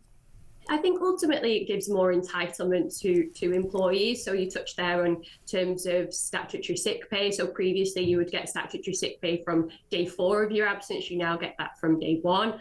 It gives a day 1 right to paternity leave, parental leave, where previously there was qualifying service. There's, workers have to make, employers have to make workers aware of their rights to join trade unions. So from workers' perspective, there's the more entitlement, there's more rights there. But certainly from the employer's perspective, this comes with changes to their HR processes. One of the key ones I think that will impact businesses the most is the change of unfair dismissal. So at the moment, you need 2 years service to make a claim of unfair dismissal, but that has been changed to 6 months service. And this was actually one that was debated the most in Parliament, because the Labour had promised that they would deliver a day 1 right to unfair dismissal, but they actually backed down on that, and it is now at 6 months. So that's still such a significant change, and that comes with a lot of changes of processes for businesses. I think they relied on maybe not doing the correct processes all the time with employees and processes for potentially dismissals, and now there's going to be a lot more risk of tribunals. Tribunal claims are already up. The current statistics that we see is that there's 33% increase of tribunal claims this year compared to last year, and that's without the Employment Rights Bill being in. So certainly a lot for businesses to be aware of, and a lot more risk. Really appreciate it, you coming on. To me, I don't believe this government's got businesses, small businesses, the businesses that employ people, make money, and that ciphers down to society as a whole. I don't think NI, workers' rights, I'm all for workers' rights, but this goes over the top and is going to endanger many businesses in the United Kingdom. We see that with how many are dropping on a daily basis. Nicole Whittaker, thank you very much indeed. A global employment law consultant. She's the Associate Director. Pictures there of Starmer smiling on screen. Has he got wind? 0344 499 1000. Oh, God. Karen's in Derbyshire. Karen, good morning. Good morning, sweetheart. Can I just make 2 points? Yes. How she got the information that she's had ECGs and everything else, because the prisons wouldn't give that, because I could ring up and say I'm Angela Rayner. Are you? And secondly, no, I'm not. I'm better looking. And secondly, sorry. That's all right. So we're talking about Zara Sultana, the your party. I know it's not your... Christmas cake, the fruit cake. The fruit cake. She's outside the prison, the fruit cake, yeah. Yeah, but how has she got this information? Well, I don't know. Brian says she's doing an impression. Somebody's wrong her. And secondly, she should lose her money from the House of Commons today. She's not at work. I love you. She's not representing Coventry. Yeah, where are you, Derbyshire, love? I'm in Swadlincote, my darling, a lovely little area. Oh, how am I allowed to ask a woman her age? Me, I am 62 in 3 weeks. Well, listen, are you a nan? I am a nan to 4 humans and 4 fur babies. Oh, not furries. Yeah, anyway, listen, I'm going to launch a feature on the new breakfast show called, I hope you agree with this, OK? I mean, I don't know. I want Nan's on the show. What do you think we could call it? I want Nan's opinions. What do you think we could call it? Mama's Moments. What? Because I'm not a nan, I'm a mama. It's MOMMA. I'm a mama. A Mama's Moments. OK, then I'll do that. I was going to call it something else. Thank you very much indeed. Happy Christmas to Derbyshire. Brilliant, lovely. Brian says, I think Sultana's doing an impression of the Blair Witch product. Sean in Leicester, this is especially for Ricky, who I think has sent this under a pseudonym. He works in the office, right? Ring Robert Jenrick after 9. He said, surely at this time of year we should give Jenrick, Jingle Bell Jenrick. Jingle Jenrick. That's what Sean in Leicester said. Very good, very creative. 10 to 9, back in 3.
debating what was the cause of it. He must have been drunk. He must have been high on drugs. Yeah. Was it a terrorist? Even half jokingly, some people started asking what football team he may have been supporting.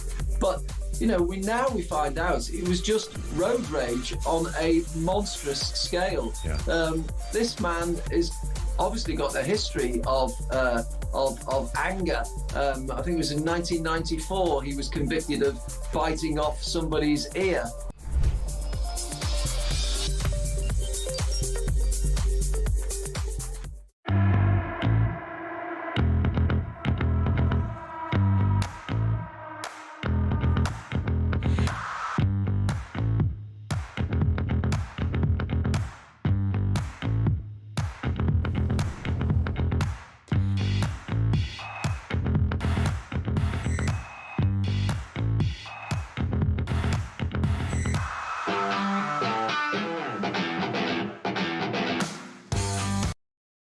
Across the UK, on DAB+, on YouTube, on your mobile, and on your side. This is Talk. So Robert Jenrick here after 9 o'clock. Ring Rob. Get your calls and your texts and your messages in right now. Robert Jenrick, Shadow Justice Secretary, for many on the right, a beacon of hope in the Tory party. What do you want to ask him? Anything at all. Text right now, 87222. Start your message with the word talk. Send a voice note, 0344 499 1000. Let's do a voice note on a story that is so important to me. I'm going to talk about the farmers every single day on this show. I'm with them. I stand with them. I think it's a disgrace what the government is doing over this inheritance tax. Many coming to London yesterday to protest peacefully. They haven't gone on strike like the doctors. They just produce the food that goes into our bellies every single day. Good morning, Phil. Morning, Jeremy. Phil and Hastings. I watched Keir Starmer get pulled apart by a committee on YouTube yesterday, and they were having a go at the farmers and the inheritance taxes, and they were saying the farmers basically are going to be offing themselves before April next year for this inheritance tax, all to save £500 million, right? And on the flip side of that, the government are giving billions away to people to sit on the backsides, billions of it, and now free TV licences. I can't work it out, mate. It needs to end, this stuff. Cheers, mate. Great show. Mick's in Wallington. He says, now that the doctors have gone on strike for greed, I hope the farmers and fishermen go on strike to protect their interests and to block the channel ports to protect this goddamn country. Our farmers have to be protected, people. The home of Alarm Clock Britain will understand that. Of course you'll understand that. You're prepared to go to work. They graft all the time. They're not rich. Families get passed down. They get a mere 1 or 1.5% of the value of their farmers' salary. It's about hereditary. It's about... Do you know what it is about? It's about Great Britain. It's about feeding us. The Labour government don't seem to understand that. Oh, look at the time. That sounded a bit camp. Wasn't that a bit camp? Oh, look at the time. Can you push the button? What happened there? Oh, Betty, push the button. 90 minutes in 90 seconds. From The Sun. I don't know what to do now. Catherine Walsh is a reporter on The Sun. A very good morning, Catherine. How are you? Morning, Jeremy. How are you? I'm good, thank you. Yes, Merry Christmas and all that. Who do you support, by the way? Oh, we had this last time, didn't we? I wasn't able to tell you. Come on, who do you support? Come on, it's fine. Watford. Watford? Yeah. Ryan, the producer of Drive Time, will be ecstatic. He's a Watford fan as well. 11 managers this week. Great stories, as ever, in Sun Sport. One stands out, brutal back page about Bruno Fernandes revealing he was hurt by Manchester United's desire to sell him last summer. I'm not a massive fan of the character, but he is the heartbeat of that team and has been perhaps the one consistent performer through all the misery and the sadness, hasn't he? Yeah, definitely. So this also dropped a couple of hours after we had the whole Kobbie Mainoo fiasco of his brother wearing a free Kobbie Mainoo shirt. So it was quite poor timing. But Bruno filmed that interview last month on international duty. And it's dropped at an inopportune time. It's kind of divided the fan base. A lot of fans obviously value Bruno so much because he has been the beacon of hope and the producer for all of these years. He's got them out of trouble so many times and scored 103 goals, provided over 90 assists. He is their best player and has been their best signing since Sir Alex Ferguson left the club. But then there's another side to it that he is turning 32 next year. He is on over £300,000 a week. and could his sale fund a new midfield, basically, moving forward? Well, I get rid of Casemiro. I think Kobe Mainoo is the future. I don't understand it. It doesn't make any sense to me. I guess that's for Manchester United to decide. Also, good news overnight, which is really important, Catherine. FIFA announces £45 World Cup tickets for a lucky few after fan backlash. There was a massive backlash about the cost of World Cup tickets, of course. But it looks like FIFA are trying to get their heads together, right? Yeah, I think they've had to do this. There's been such a huge response, visceral, and everyone knew in the United States that the tickets pricing there for all sports is quite extraordinary. One of the cheapest final tickets for the final was over £3,000. So they really needed to do something, and I suppose this is the first step in trying to calm those nerves. Just finally, very quickly, at Chelsea, there were some rumours the last couple of days. Maresca made some comments at the weekend. They advanced to the League Cup semi-finals last night at the expense of Cardiff. Have they moved on from that, or criticising the owners, does that mean he won't be there next summer? What do you think? Well, these sort of things, I think, because he's started this storm now within the press and saying things like that in public, it can only dampen and worsen his relationship with the owners. He really needs results. Chelsea aren't going to win the title. Probably likely that they could possibly win the Carabao Cup, although by last night's showing, they really got out of jail there by the subs in the second half. So aren't Watford in the Carabao Cup? They're not, no, sad. A smile on her face. Are you happy to have Javier, whatever his name is, Garcia back? Javier or whatever? No comment. Brilliant. Catherine, thank you so much. Catherine Walsh, reporter of The Sun. Get Sun Sport every single day. The best coverage of all the sports. Almost 9 o'clock. We're live across the UK. Robert Jenrick, Shadow Justice Secretary, here live in the next half an hour. What do you want to ask him? He's a vocal point for many, many on the Tory right. What do you want to ask him? Do you want to ask him about the junior doctor strike, benefit claims, that nut job Sultana outside the prison? Anything you want to ask Robert Jenrick, 0344 499 1000. Call, voice note, whatever. Send him a text with your question, 87222. Do please start your message with the word talk. I'm on time for a change. It's 9 o'clock. The news is next.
across the UK.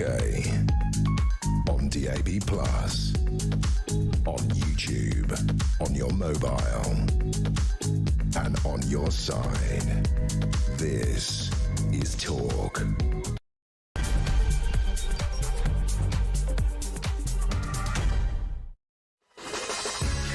A very good morning. Just gone 9 o'clock. We're live across the United Kingdom. It's the home of Alarm Clock Britain. This is Jeremy Kyle on Talk Breakfast till 10, and we're delighted to have with us the Shadow Justice Secretary, Robert Jennery. Good morning, sir. Good morning and Merry Christmas. And to you. Ring Rob. Play the sting. It's brilliant. Just push it. Eventually. Rob, with Shadow Justice Secretary Robert Jenrick on Talk. He's going to be here for half an hour. You can ring with a question, a voice note, a live call, 0344 499 1000. You can send a text and ask Robert a question, 87222. What I love about Robert Jenrick, apart from his honesty, is I've just said to him, this is brilliant, Zara Sultana, you've no idea, have you? I don't know what she's done now. I am going to throw this at you. You're going to love this. So we were waking up this morning thinking, oh, you know, BMA strikes, benefits, bloody free TV licences for those on benefits. And then at 2:30 this morning, Christian sent me a message. Basically, your party, not your party, that's what she's an MP for Coventry. She's not in Coventry. Yes, I have heard of her. She turned up at what's it called again? Bronzefield Prison in Surrey at 2:30 this morning, demanding that wardens let an ambulance in for Keza Zura, who's on hunger strike. Keza Zura is currently awaiting trial for an alleged break-in at an Israeli-based defence firm's UK site as part of Palestine Action, a prescribed terrorist group's protest, right? Zoltana says she's going to stay there with all of her friends, 11 of them, until... Basically, Robert, just watch. This is cringe. This has got million. Just watch this. Go.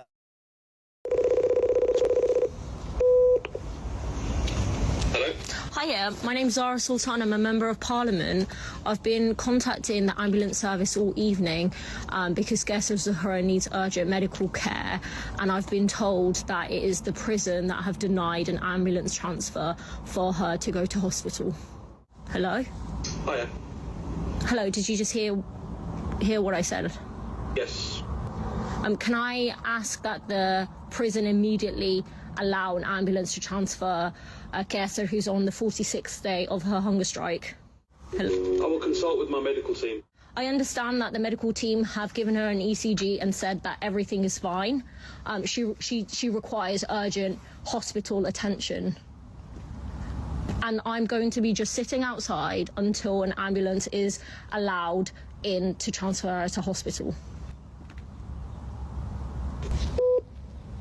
So I've just been cut off, so I will go and sit, as I just said, until they allow an ambulance in.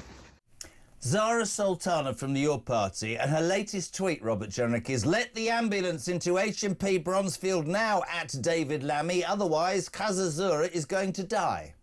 Now, no disrespect to the people in Coventry, they voted for that, right? With everything that's going on in the world, right? Apart from the fact that the medical services in the prison have said it's all right. Apart from the fact this woman suggested going on a hunger strike and probably doesn't want to come off the hunger strike. Really, man? Are you wondering why people think politicians are not switched on? That's just barking mad, isn't it? How is she an MP? He's trying not to say anything. Well, there's a serious point behind this. Because what is Zara Sultana, and there are other MPs like Jeremy Corbyn who are joining the same campaign, what are they actually trying to do? They're trying to pressurise the authorities to bail someone who's supposed to be in prison awaiting trial.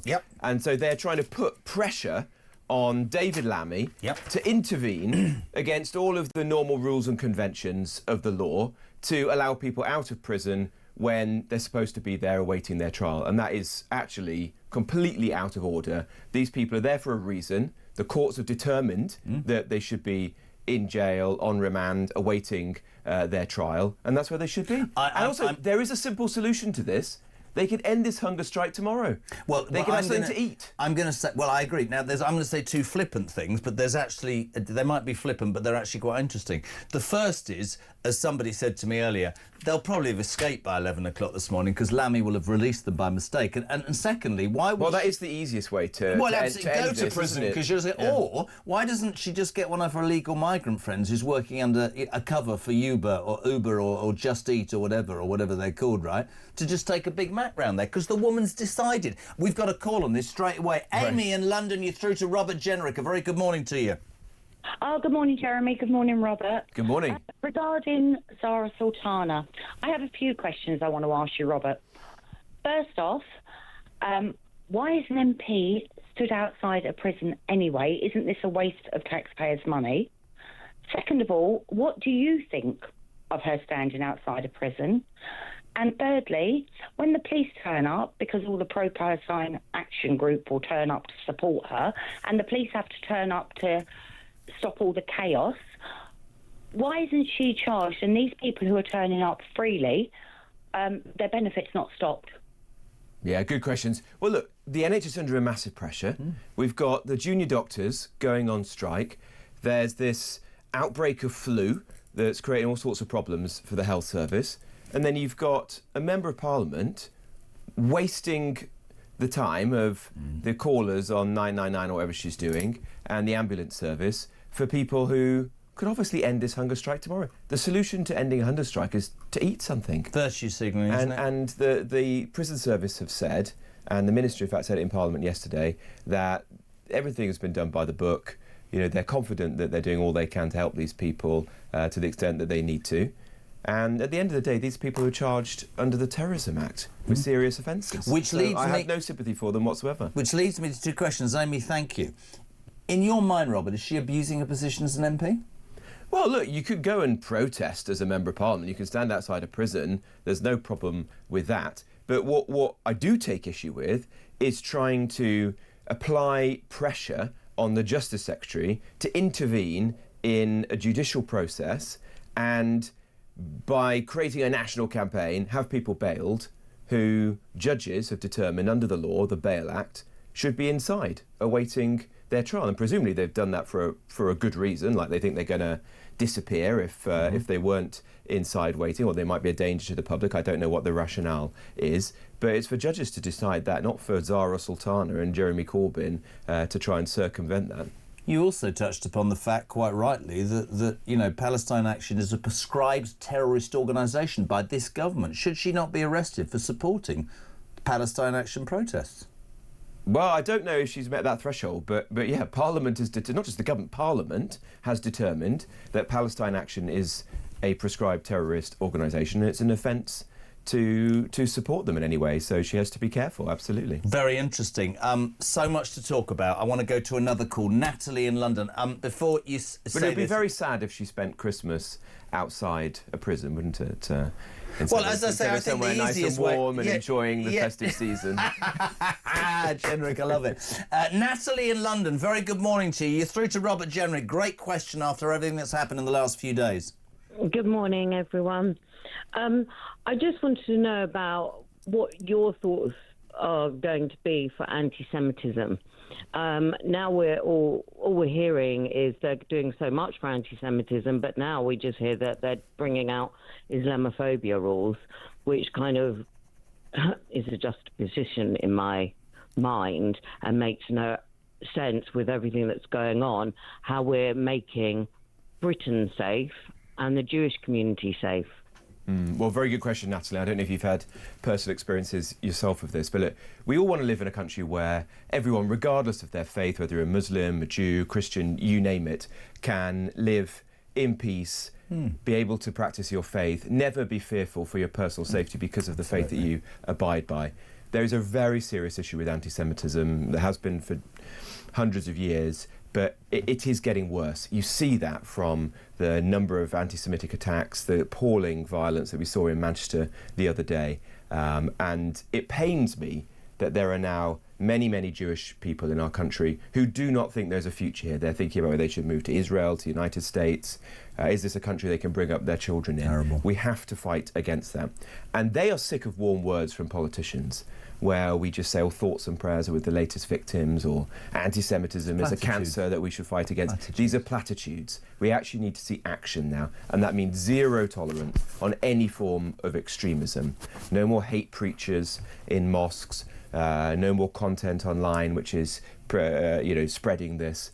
And frankly, we shouldn't have people walking through the streets of our capital city or any of the other towns and cities of our country lionising Hamas Hezbollah, saying, you know, from the river to the sea, saying globalise the Intifada, because that leads to something eventually, like the events we saw in Australia at the weekend. Natalie, thank you. I just want to take that a stage further. Literally hours, I did this yesterday on the show, after the horrors of Australia. And by the way, many Jewish friends have said it, and I would, as strong as I am on the farming community, I think any racism is abhorrent, Robert, but the way that seemingly anti-Semitism isn't cast in the same way, is it the colour of your skin? I don't know. It is abhorrent. Oxford University, Sunday afternoon, along with more of those nutters like her from the Your Party, talking about Intifada and all those things, river to the sea. Tell me why the police are not getting...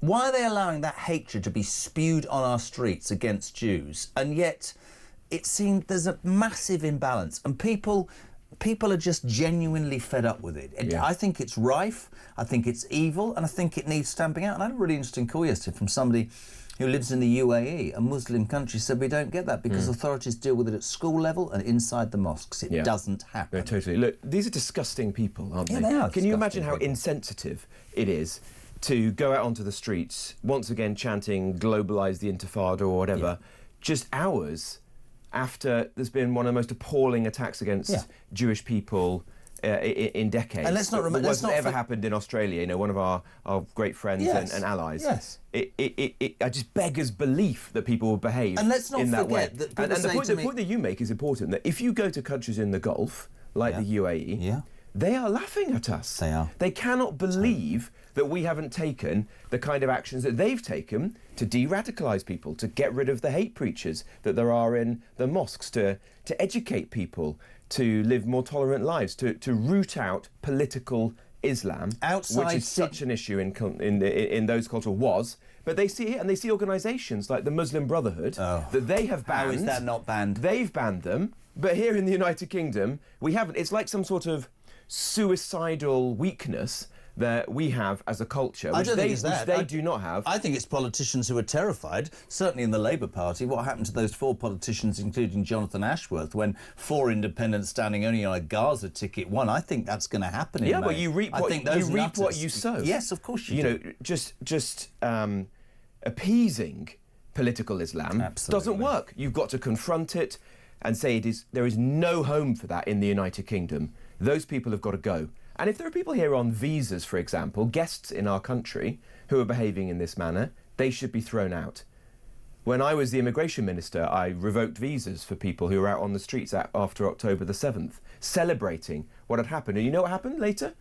Judges, naive judges, overturned those decisions You're the minister. and said that we should show sympathy for those people, that they were just, you know, idealistic young people who didn't know what they were doing. That's completely wrong. That is what I mean when I say suicidal weakness, because those judges, the media, politicians who are allowing this to happen are actually destroying everything that's good about our country. And they ultimately will have blood on their hands when, you know, terrible events happen, because it's as a direct result of that people think that they've got licence to act in this way. Complete common sense, Rob. Ministers are considering, of course, that draft definition of anti-Muslim hatred that does not include the term Islamophobia.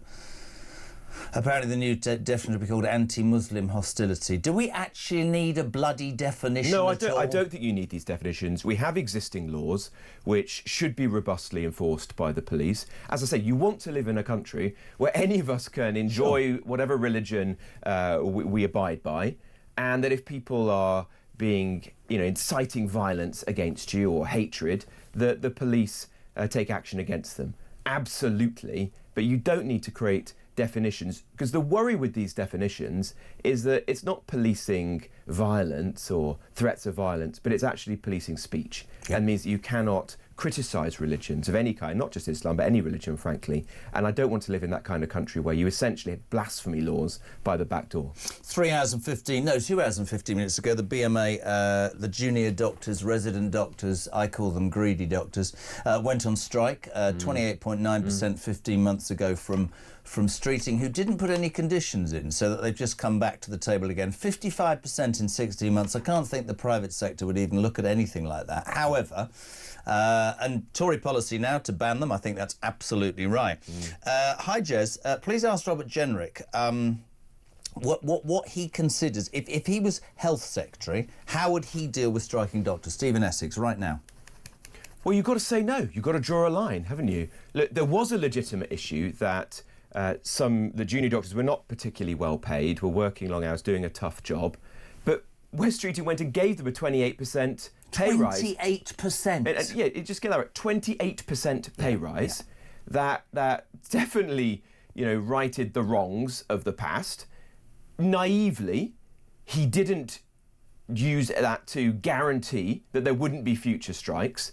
And so here we are, pre-Christmas, all these pressures on the NHS, people desperate to be able to go into hospital if, they've got sick relatives concerned about them, people wanting to get GP appointments, etc. And now we're going to see potentially 5 days of strikes in the run-up to Christmas. 70,000 operations, cancer treatments, absolutely, everything. NHS waiting lists, which were just starting to fall. Yeah. Now that's going to be put back significantly. Look, the BMA is supposed to be a serious representative body representing doctors. It's become an infantile organisation, absolutely addicted to confrontation. The leaders of this organisation are people who you cannot do business with. Right. Wes was clearly naive in thinking that he could give them a massive bumper pay rise, not have any strings attached to that, and now he is where he is, and we're all suffering as a result. I just feel sorry for the patients who want to use the NHS this Christmas. Completely. Michael's in Henley says, question for Rob. The French and German health systems are much better than our NHS. Why are political parties too weak to change our health system? It's failing all of us. I think he's absolutely right. We all obviously enjoy the NHS. I rely on it. My kids, my family do as much as anybody else. We just want the basic things, to be able to get a GP appointment at short notice without having to spend hours on the phone, to be able to get checks on the NHS. My dad was unwell earlier this year. He had a stroke, and he was told that he'd have to wait 9 months to go to a memory clinic in the West Midlands where he lives. Is he all right? He's okay, yeah, but, a man who's 85, he had to wait 12 hours to be seen in an NHS hospital after he'd had a stroke. That isn't good enough. It's not just about money. A lot of money has gone into the NHS in recent years. There are more doctors and nurses than there ever been in the past. The last government did that, then this government has put more in. It's about how this organisation is run. The management of it is clearly not good enough. Don't you think we need to get it off a pedestal? I've always thought that the idea of that and the welfare state was one of the great things about this country, but actually we've an older population, a bigger population. Whether we like this or not, we have also got millions of people that are abusing it, and people come into this country who then force people who've paid for it to the back of the queue. It needs to be looked at, I think, less through rose-tinted spectacles and looked at for what it is, which is something that sadly in 2025 does not deliver. Got a call from you at the BBC are in the firing line today, not only because of Trump.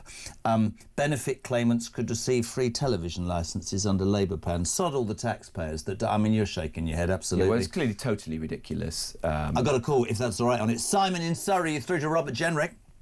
Good morning, gentlemen. How are you? Very good. Good. On the British Benefits Corporation, British BBC, two things on this BBC free licence I'd like your view on. Is this a backdoor way of plugging the shortfall, which will mean that we're paying for it eventually anyhow? And also, will this be a direct payment to these claimants? Otherwise, we know where that goes if it's a direct payment to them and not just you get the licence free. Robert? Yeah, well, look, it's totally ridiculous, the idea that you can criminalise people for not paying the licence fee, and yet some people seem to just be getting away with it. So it's kind of one thing or another, isn't it? If you want to have this service, and I have real doubts about the sustainability of the licence fee, but if you're going to do this, everyone's got to pay it. It shouldn't be that some people out there, people on benefits get an easy ride and get free licence fees. That's wrong. The government generally is going down this route where people on benefits are going to get more and more. I think they're buying votes. Let's call it for what it is. Kids and get thousands of thousands of pounds of benefits. Do you not think they're just trying to buy votes? I think they are trying to appeal, whether it's to the Muslim community or the... I don't know. I think they've lost their moral compass. Look, the people that I'm in politics for are hard-working people. Yeah, I agree. I represent a town where people, right now, people will have got up at 7 o'clock in the morning, gone to work, often in tough jobs, distribution centre, food processing factory, not easy lives, and they're looking aghast when they read the papers and see that someone else who's on benefits, who's sat at home, lying in bed, is going to get a free TV licence, or if they choose to have 5 kids, they'll get thousands of pounds in extra benefits for it, whilst you're making a responsible decision But that makes not us... to. That we're told we're far right if we say that. Well, this is just the commonsensical views that most people in our country share. Mate, I completely agree. Do you think that Trump is within his rights to sue the BBC for $10 billion?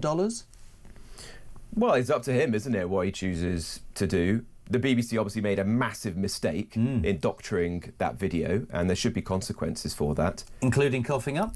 Well, I don't know. That's a matter for the courts, really, isn't it, to decide. But I haven't heard that there's been real accountability within the NHS. I mean, within the BBC, sorry. I mean, some of the top dogs have gone, but have the people who did this been sacked? The ideologists. I don't know. I think the ideologists. And it's very, very prevalent. You know, it is an institutionally biased organisation where it is so deep-rooted that I think people who work there can't even see the bias that they have, and that's got to be rooted out. I think the country is divided. I like the idea of national institutions that bind people together. You know, that we're all watching the same TV shows occasionally, that on big national occasions like the coronation, you switch on the BBC and there's great quality coverage. But at the moment, the BBC is a divisive organisation where it's pumping out left-wing bias. It's not representing the views of many people, certainly on topics like immigration or crime. You never hear the views of most people in this country. You have sneering left-wing analysis. You know, I've woken up to being told I'm a xenophobe because I said I didn't like the idea of asylum hotels opening on streets, and I was worried about young girls and their safety. These are views that most people in our country share. Absolutely. But clearly the mindset of the BBC is totally detached from that of most people in this country, and that has to change if it's going to survive. Do you think the BBC licence fee should be axed then? I think it's hard to see a long-term future for it, not just because of the bias, which I struggle to see it correcting because it's so deep-rooted within the organisation, but just because we live in a world today where most people are getting their media in different ways. Yep. I mean, look at this organisation. Yep. You know, a private organisation that people love listening to and watching. My kids, they don't watch the BBC. I mean, they watch Strictly and a few good shows. But so by make and large, it subscription they're on, so your they're good on TikTok, programmes they're can be on bought, TikTok of and course. YouTube Yeah. and you know, on Netflix and so on. And so anyone under the age of 40 or 50 is hardly watching the BBC. So I do struggle to see its long-term viability, and that's why the bosses of this organisation, if they want it to survive, have got to radically change it. Is it value for money, £174.50? I don't think it is. What about you? Well, as I say, most people, particularly younger people, are barely watching it right now. Couple of what I want to do this, and actually, thank you to Jeff for bringing it up. I will forever be on the side of the British farming community. I think that this inheritance tax is a disgrace. I think it is a land grab. And I think that the naivety of believing that if you've got a £3 million farm and you're probably taking 35 grand a year, it's about passing it down. It's also about providing the food for this nation. So another demonstration yesterday, peaceful by the farmers coming into London. I thought one of the most harrowing things I've seen was, I don't even know the name of the politician, but he or she asked Starmer yesterday at the liaison committee, you do realise that farmers, faced with paying 20%... Actually, let's play that clip. I don't know if you've seen this. I've seen it, yeah. This was Starmer approached yesterday and told that this tax, 20% of the value of a farm, will lead to people taking their own deaths. Have a watch. Is the Prime Minister aware that some farmers who have terminal diagnosis now are actively planning to expedite their own deaths so they hit before April? Is he aware of that? I've had discussions with a number of individuals who've drawn all manner of things to my attention. I mean, there's callous and there's uncaring. Jeff says, please ask Robert Jenrick how come Starmer can be OK with a few suicides. What sort of man is he? Yeah, look, I don't know if Keir Starmer is a good man or a bad man, but he's fundamentally unsuited to be our Prime Minister. The decisions that he's making are having catastrophic consequences for so many parts of our country. I actually went to a farm in South Yorkshire earlier in the year, and I met a farmer there who runs a very small farm, basically a kind of small holding, and his dad had heard what Rachel Reeves was going to do in her first budget, all the press speculation about farming and inheritance tax, and the night before the budget, he hung himself in their barn. And so this isn't just speculation, this is actually happening. And that wasn't conjecture. You know, he left a note explaining his actions. He thought it was the best thing that he could do because he loved his farm. He wanted to hand it over to his son, and he knew that if this came in, he thought it maybe even would have come in on the day of the budget, although there's actually been a longer lag period, that he wouldn't be able to do that, and he'd be letting down his family if he continued to live. And I know other examples in my constituency where there are people with terminal illnesses, where they're considering whether or not to have treatment, because them extending their lives by a few months might cost hundreds of thousands of pounds to their loved ones in inheritance tax. These are the real consequences of the decisions that Rachel Reeves and Keir Starmer have taken. And I think that's tremendously sad. And it affects all of us, even those of us who have, we don't own a farm or have no real connection to the countryside, because it's going to mean that there'll be fewer of these family farms. It harms our food security, damages the rural way of life that we all love about this country. And it means that these farms will be gobbled up by big companies and investors. Some of them will be built over houses or turned into solar farms, and it will have a big long-term difference to the way in which the countryside is managed in our country. I like you too much, I'd never want to put words in your mouth, but some people in the media would say that as a result of stories that he's got blood on his hands, Starmer. Well, it is, without question, farmers have killed themselves because of the decision of Keir Starmer and Rachel Reeves. There's no question about that. So they need to understand the consequences of their actions, and they've behaved in a, frankly, cruel and callous way. Couldn't agree more. What is it, almost 9:30? Ring Rob is on. You can text 87222 and call us on 0344 499 1000. Back in 3.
In the court, we should have told Mr. Yanusi, yeah, pull the other one, it's got bells on it, you're doing 5 years. How about that?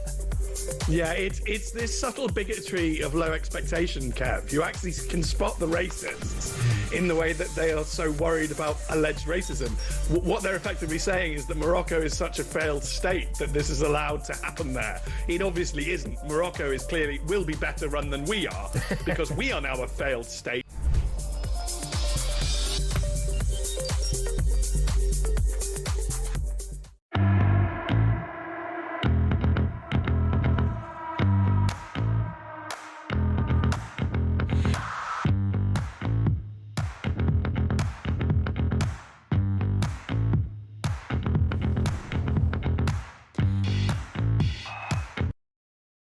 Across the UK, on DAB+, on YouTube, on your mobile, and on your side. This is Talk. Welcome back, my friends. 9:32, Julia at 10. Ring Rob. Robert Jenrick, Shadow Justice Secretary, is here. Quick voice note, Robert. Wayne, good morning. Jezza! The guy that answered the phone to Sultana, what an absolute legend. Give that man a knighthood, an MBE, an OBE, whatever. That is exactly how you deal with this fanatical lunatic leftism that we have in this country. You stay calm, you stay polite, You let them have their say, you give them the facts, then you hang up the phone. What a dude! Love it, Jezza. Honestly, that's people's response. Let's get serious. We go to Southampton. Sandy, it's a live call. You through to Robert Jenrick. Good morning. Hello, good morning. Good morning. Hi, Sandy. Hello. What's your question? My question is about conscription, and if your party was to win the election, is it something you would consider bringing back? It's about free prescriptions. No, this is about conscription. Oh, conscription. Remember, Sorry, the line isn't good, Sandy. Air Chief Marshal Sir Richard Knighton yesterday, head of the UK's armed forces, said Britain needs to be ready to fight. The response, thank you, Sandy, the response on the show was, why would I fight for this? Veterans were saying, I've done that, I wouldn't do it again. Thoughts on conscription? What Sandy wants to know is, what would the policy if the Tories got into power next time?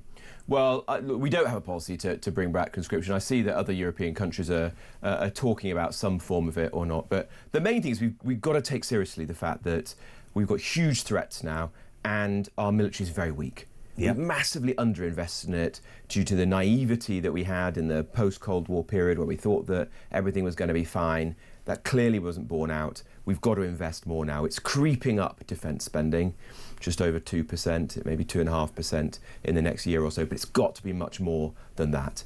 And we can't be so reliant on the United States and others for our defence. Europe has got to step up and take responsibility for its own defence. It took a long time, though, didn't it? I mean, I've been quite critical of not just this government, the past Tories and in front. It seemed to be the easy target for years, the military. It's a Cold War, everything's fine, let's just cut, and suddenly the world's a different place. Governments here, as in most European countries, were incredibly naive. They thought after the Cold War we were going to live through this age where, the West had won, we were going to be safe, Russia was diminished, would even be an ally of ours. We weren't going to have to invest in our military. And as a result of that, we became incredibly weak, easy prey. One of the reasons why Putin felt he was emboldened and could go into Ukraine. That naivety has been shed now. European countries are starting to invest more, including big players like Germany, but they need to go so much further. And only because America, whatever you think of Trump, stood and said, I've been protecting you lot for ages, you need to join the... step up to the plate. It's a perfectly understandable view. It's not just Trump, it's a cross-party consensus in the US. The big battle of their generation is going to be in the Pacific, the rise of China. They don't have the capability, the capacity to defend Europe as well. And they think, well, why should American taxpayers be paying for this so that European taxpayers can have, more generous welfare systems and so on than they have? So I understand that point of view. That's what it's going to be like for years to come. We've got to step up, invest more in our own defence. At the moment, it's pitiful, frankly, and you see these stories every day of stuff that is going on. The fact we can't get warships out at sea, our troops are poorly paid, have terrible quality accommodation. It's no wonder that they're struggling to recruit them. And then you've got these Russian vessels out in our seas, disrupting undersea cables, spying on us. We've got to invest more in our armed forces in the years ahead. Question for you from Peter. He says, is this country still worth fighting for? Yes, absolutely. Although I understand the deep frustration that there is in the country right now about this government, frankly, the last one as well, the fact that the economy is bouncing along the bottom, there doesn't seem to be pride in our institutions, our history, our heritage, but this is a great country. We should all feel pride in our country. We are lucky to be born in this country. And I know, but do you understand that people feel that I understand so much of what made Britain great, so many of the things that we took for granted are being stripped away? I completely understand that this remains a great country, and with a bit of luck and good fortune, we can turn it around and make it a great country again in the future. And there are, think of the people who fought for us in the past. I'll just say this. On Sunday, I was in Newark in my constituency, and I went to see a man called Eric who was having his 100th birthday that day. He had fought for our country in the Far East. He'd been in a Japanese prisoner of war camp in Singapore, and then he'd come back to Newark, he got married, had lovely kids, worked hard. He was sat there in his living room, wearing a suit, wearing his medals. Those are the people who made our country great in the past. Absolutely. That vision of our country still exists. We've just got to take that mantle forward and make the country great I feel like again. we've got to take that mantle back, actually. Yeah, there are things we've got to made us restore about the country that have been lost in recent decades. There was a story, I haven't had time to do this morning, but it is quite important. We know what happened with Brexit. We know that, some people will now say, well, if there was another vote, there wasn't. Labour will today announce that the UK is to rejoin the EU Erasmus Student Exchange Scheme from 2027. This is a youth mobility pact with the EU, which would see young British and European citizens given the right to live and work in each other's countries. I know what I think. Is this good for this country? Well, I have no problem with British students being able to go and study at European universities as long as there's a proper quid pro quo. I think under Erasmus there were more European students coming to the UK than in the other direction, so you've got to get that right. I don't support this idea that a load of European young people will come and work in Britain. I mean, there might be some at the margins, opportunities for that, but at the moment, youth unemployment is rising. In fact, the last figures that were published by the ONS showed that in the 3 months, I think, prior to October, 85,000 additional 18 to 24-year-olds were put out of work or on the dole. And they're struggling to find good jobs. Look at graduate jobs. There's been a massive fall year on year in the number of graduate jobs. So the idea that it would be good for young people in this country for us to import a load of people from Spain or France or Poland or Hungary, wherever it might be, good people though they might be, to take the jobs that we desperately need our own young people, including graduates, to be taking, is for the birds and is actually very economically destructive. Jacqueline from Liverpool, quickly, can you ask Rob, what is he doing about the Batley Grammar School teacher that's been hiding for years, and what is he doing about Islamophobia law? We are not an Islamic country. This is a disgrace to Great Britain. Well, I oppose the idea of any kind of Islamophobia law. I don't want a backdoor to blasphemy. Parliament abolished blasphemy 20 years ago, and for good reason.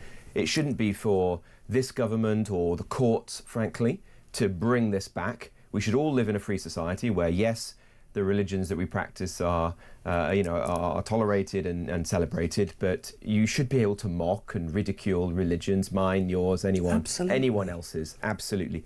On the Batley Grammar School teacher, well, I raise his case regularly, and I think it's an absolute mark of shame that this man is in hiding today, somewhere in our country, fearful for his safety, and that this isn't something we're all talking about every day. We should never have a situation where that happens again.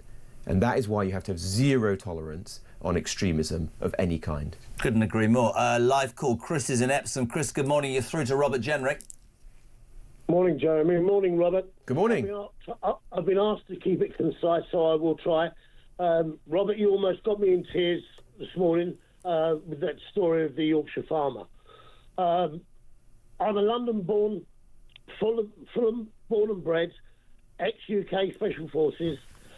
We now have in this country 45,000 people on the terrorist watch list. We have 3,000 people on 24-hour watch. We have 100,000 illegal immigrants who we know nothing about and where they come from. What are we going to do? Yeah, well, look, it's a complete mess at the moment. It really is. And, a generation of politicians have failed to take these issues seriously, primarily because they were fearful of their own respectability being labelled racist, or they just didn't care.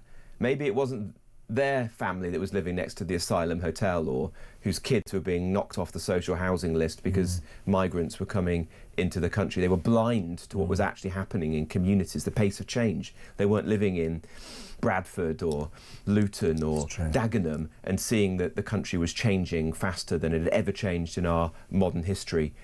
We've got to fix this. We've got to reduce the number of people coming into the country.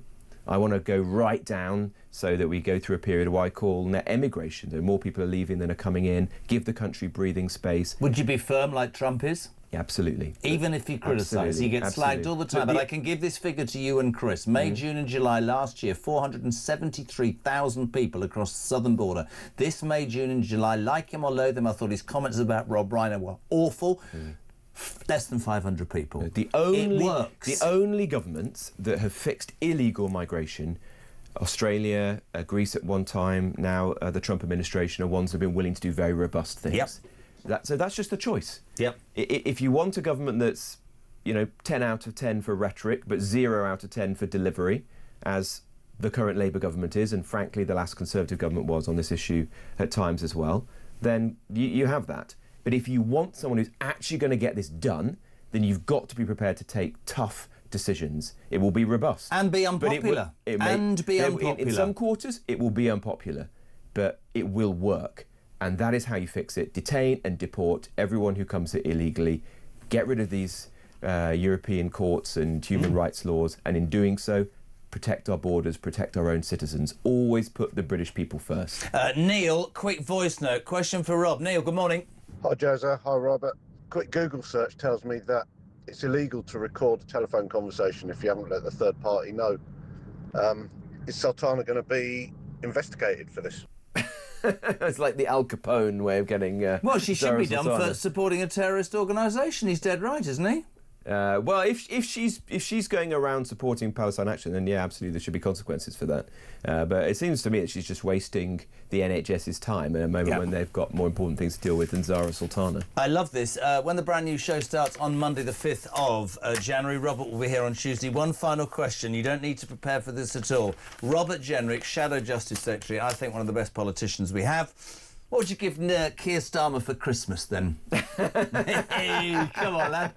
What would you give him? What would my present for him? Well... Sense of humour? P45?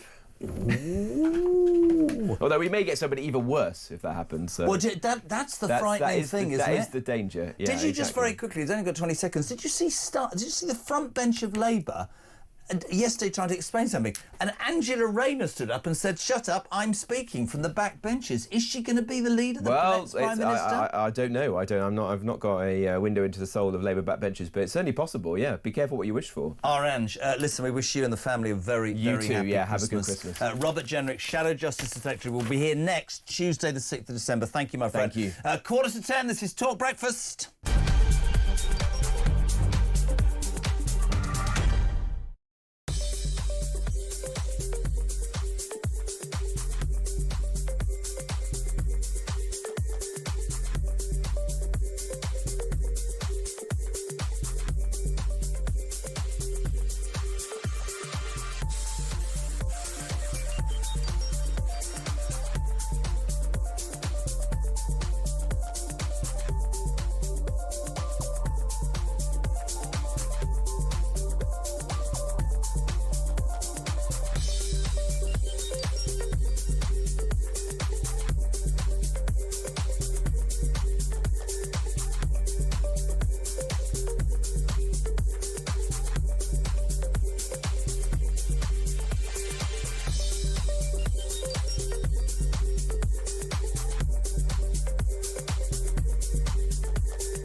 Across the UK, on DAB+, on YouTube, on your mobile, and on your side. This is Talk. Just gone 9:45. Thank you to Robert Jenrick, Shadow Justice Secretary, impressive politician, back here with Ring Rob Tuesday the 6th of January. We'll launch that brand new breakfast show on the Monday. More coming up.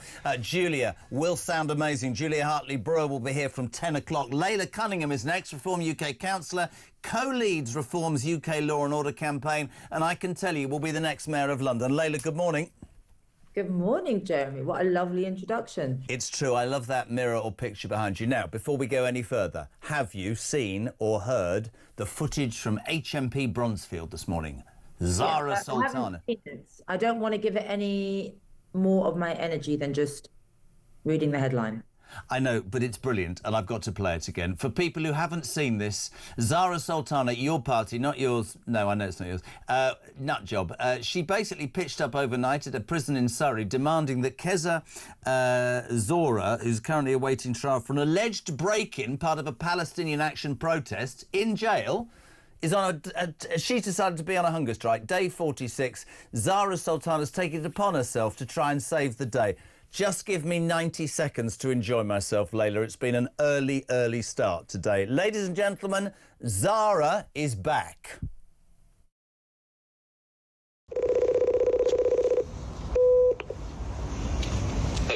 Hiya, my name's Zara Sultan. I'm a Member of Parliament.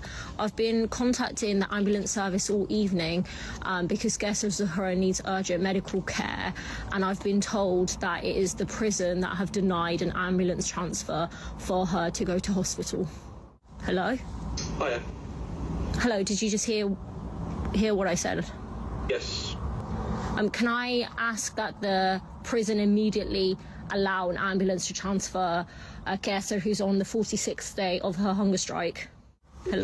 I will consult with my medical team. I understand that the medical team have given her an ECG and said that everything is fine. She requires urgent hospital attention. And I'm going to be just sitting outside until an ambulance is allowed in to transfer her to hospital.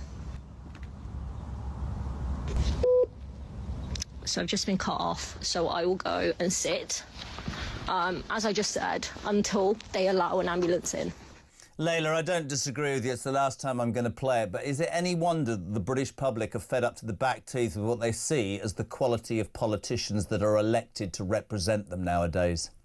I mean, it's political theatre. She's interfering with prison security, and she kind of says, I'm a Member of Parliament, so you have to listen to what I'm doing. It's kind of an abuse of power. I think it is. I think there's something else as well. I thought that she says that they've done an ECG and the woman's fine. I jokingly said earlier that maybe she should get one of her illegal migrants who's working for Just Eats or whatever they're called undercover to go around there with a Big Mac. Let's move on to stuff that matters.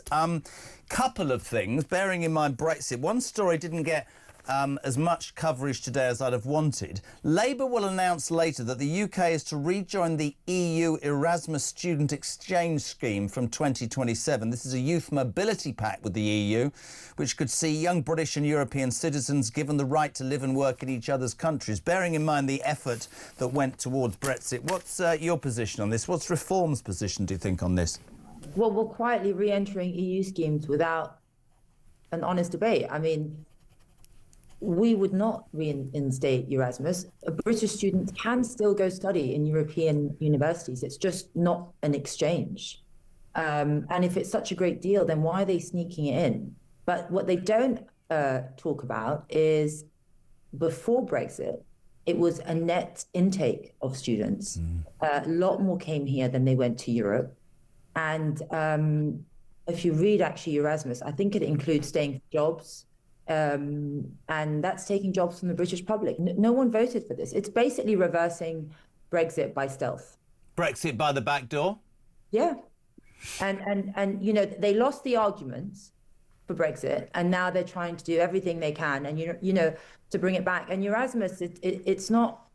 It sounds politically benign, but it's not. Loads of quick questions for you. Donald Trump, a week or so ago, a bit of a report, basically talked about how Europe is decaying, that European countries are more interested in allowing people in, that is undermining what they're doing for their indigenous populations. And certainly in this country, we should concentrate on doing right by the British people. This morning, the Foreign Secretary, who failed as Home Secretary, Mrs Balls, Yvette Cooper, criticised Trump and says that Britain's diversity is the most important thing to celebrate. What's your take on that, Layla Cunningham? We're not talking about diversity. We're talking about mass migration, where towns and villages have changed, and it's too many. And the fact that they always invoke this diversity is our strength. It's this intellectual kind of moral superiority, but they don't understand what people are feeling on the ground. Diversity isn't the problem here. It's the refusal to enforce borders, set limits on migration, and really force people to integrate properly. And no amount of celebration of diversity rhetoric is going to fix that. We woke up, of course, this morning to that news of Sultana, which was more ironic because at 7 o'clock, the resident/junior doctors/greedy doctors, in my humble opinion, have just started a 5-day strike. They've been told that people's lives will be lost. There's no doubt in my mind the BMA is a left-wing organisation that's already had nearly 30%. I think it's an absolute what's-it-take out of everybody. It shows how weak Streeting is. He didn't negotiate in a strong position. What's your take on the junior doctor strike? Well, I mean, he just gave them, he basically gave them a massive increase before, I think the highest of any public sector workers, with no conditionality. Yeah. You know, he didn't say, I'm going to give you this, but you don't strike again. He just gave it to them. So obviously they're going to come back for more. I lay this solely at the door of the government because it's obvious that they do whatever their, union paymasters say. When he gave them that huge increase initially, he should have said, this is it, but he didn't. I've been quite strong on this. You don't have to agree. I'd be interested in your take. I think it's a disgrace. I think they're greedy and I think they need putting in their place. I don't care what anybody tells me. I think we should have exactly the same rules for them as we have for the army and the police. I think they should be banned from striking. I think it should be made illegal. I do think they should be banned from striking, but I will say something in defence of junior doctors. I mean, my nephew is a junior doctor and he's gone to Australia. The work conditions are very intense for them. Yeah, but you get what you sign up for. Can I make a suggestion 100%. then? Can I make a suggestion? I've always said this. I wouldn't make them pay for their training. I would pay for their training as the NHS, but in direct difference to what happened to your nephew, right? Because I never hear any of them talking about, I want my working conditions better. I always hear about them wanting, I want more money in my pocket. I would then make them sign a contract saying they've got to commit to the NHS for a number of years, 5, 10, whatever, whilst we get value back for what we've invested in training them. That, to me, is a much more simple way of doing it. And 100%. And I would also prioritise British graduates for the NHS. I wouldn't be importing doctors from abroad because I speak to so many who can't really get a job in the NHS. No, I absolutely agree. Very quickly, one final thing. You've been really so kind to hang on and wait. Benefit claimants under a new Labour government initiative could receive free television licences. Not the British taxpayer, alarm clock Brits, the hard workers. No, we're going to give it to the benefit claimants. Of course, because, if you don't work here, you're rewarded. It's shocking. What else are they going to give people who don't work? Why would people work when you don't work, you get everything for free? We're supposed to be encouraging people to work, but they punish you if you work here. It's interesting. You get punished and it's become a career choice not to work, which is never quite what it was meant to be. Layla, listen, thank you for all of your help over the last few weeks and months. We hope you and the family have a great Christmas. We look forward to speaking to you in the new year. Layla Cunningham, Reform Councillor, and she co-leads Reform's UK Law and Order campaign. 5 to 10, back into 8.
The Talk app.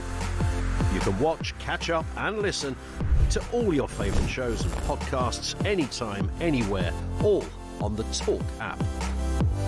Watching and listening to Talk just got easier.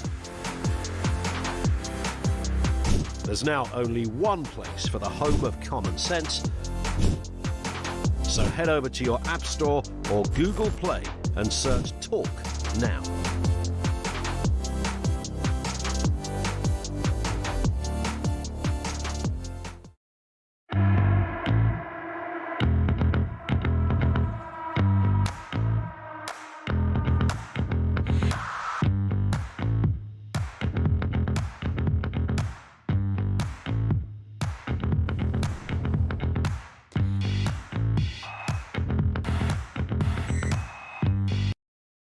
Across the UK. On DAB+. On YouTube. On your mobile. And on your side. This is Talk. Welcome back. Julia is here from 10 o'clock. But we have to do what we always do every single morning on The Breakfast Show. Good morning, Harvey. Morning, Jezza. Morning, Jezza. Morning, bro. We've come up with another little jingle for you today, and we hope you like it. Starmer, the red-nosed reindeer, lied about his manifesto. It wasn't until we got in power. Now the British people know. All of the other parties laugh and sneer and call them names because they don't want to be part of Labour lies and silly games. Then one snowy winter's day, Starmer came to say, Migrants, well, you're welcome here. the orders have to pay. Hope you liked it. I'll be waiting for that award at the end of the year, mate. I'm not gonna let you drop that. Nice one. Best. Julia's here. Best Love so it. far. How good was that from Love Harvey? it, absolutely. I'm not quite sure of the Starmer impression. I thought it was a bit too lively. Bit too lively. Only a minute. What I you didn't got want to coming say- up? Oh, God. Zara Sultana. We're going to talk to what are they? Your party, whatever they. It's not my party. Jezbollah party.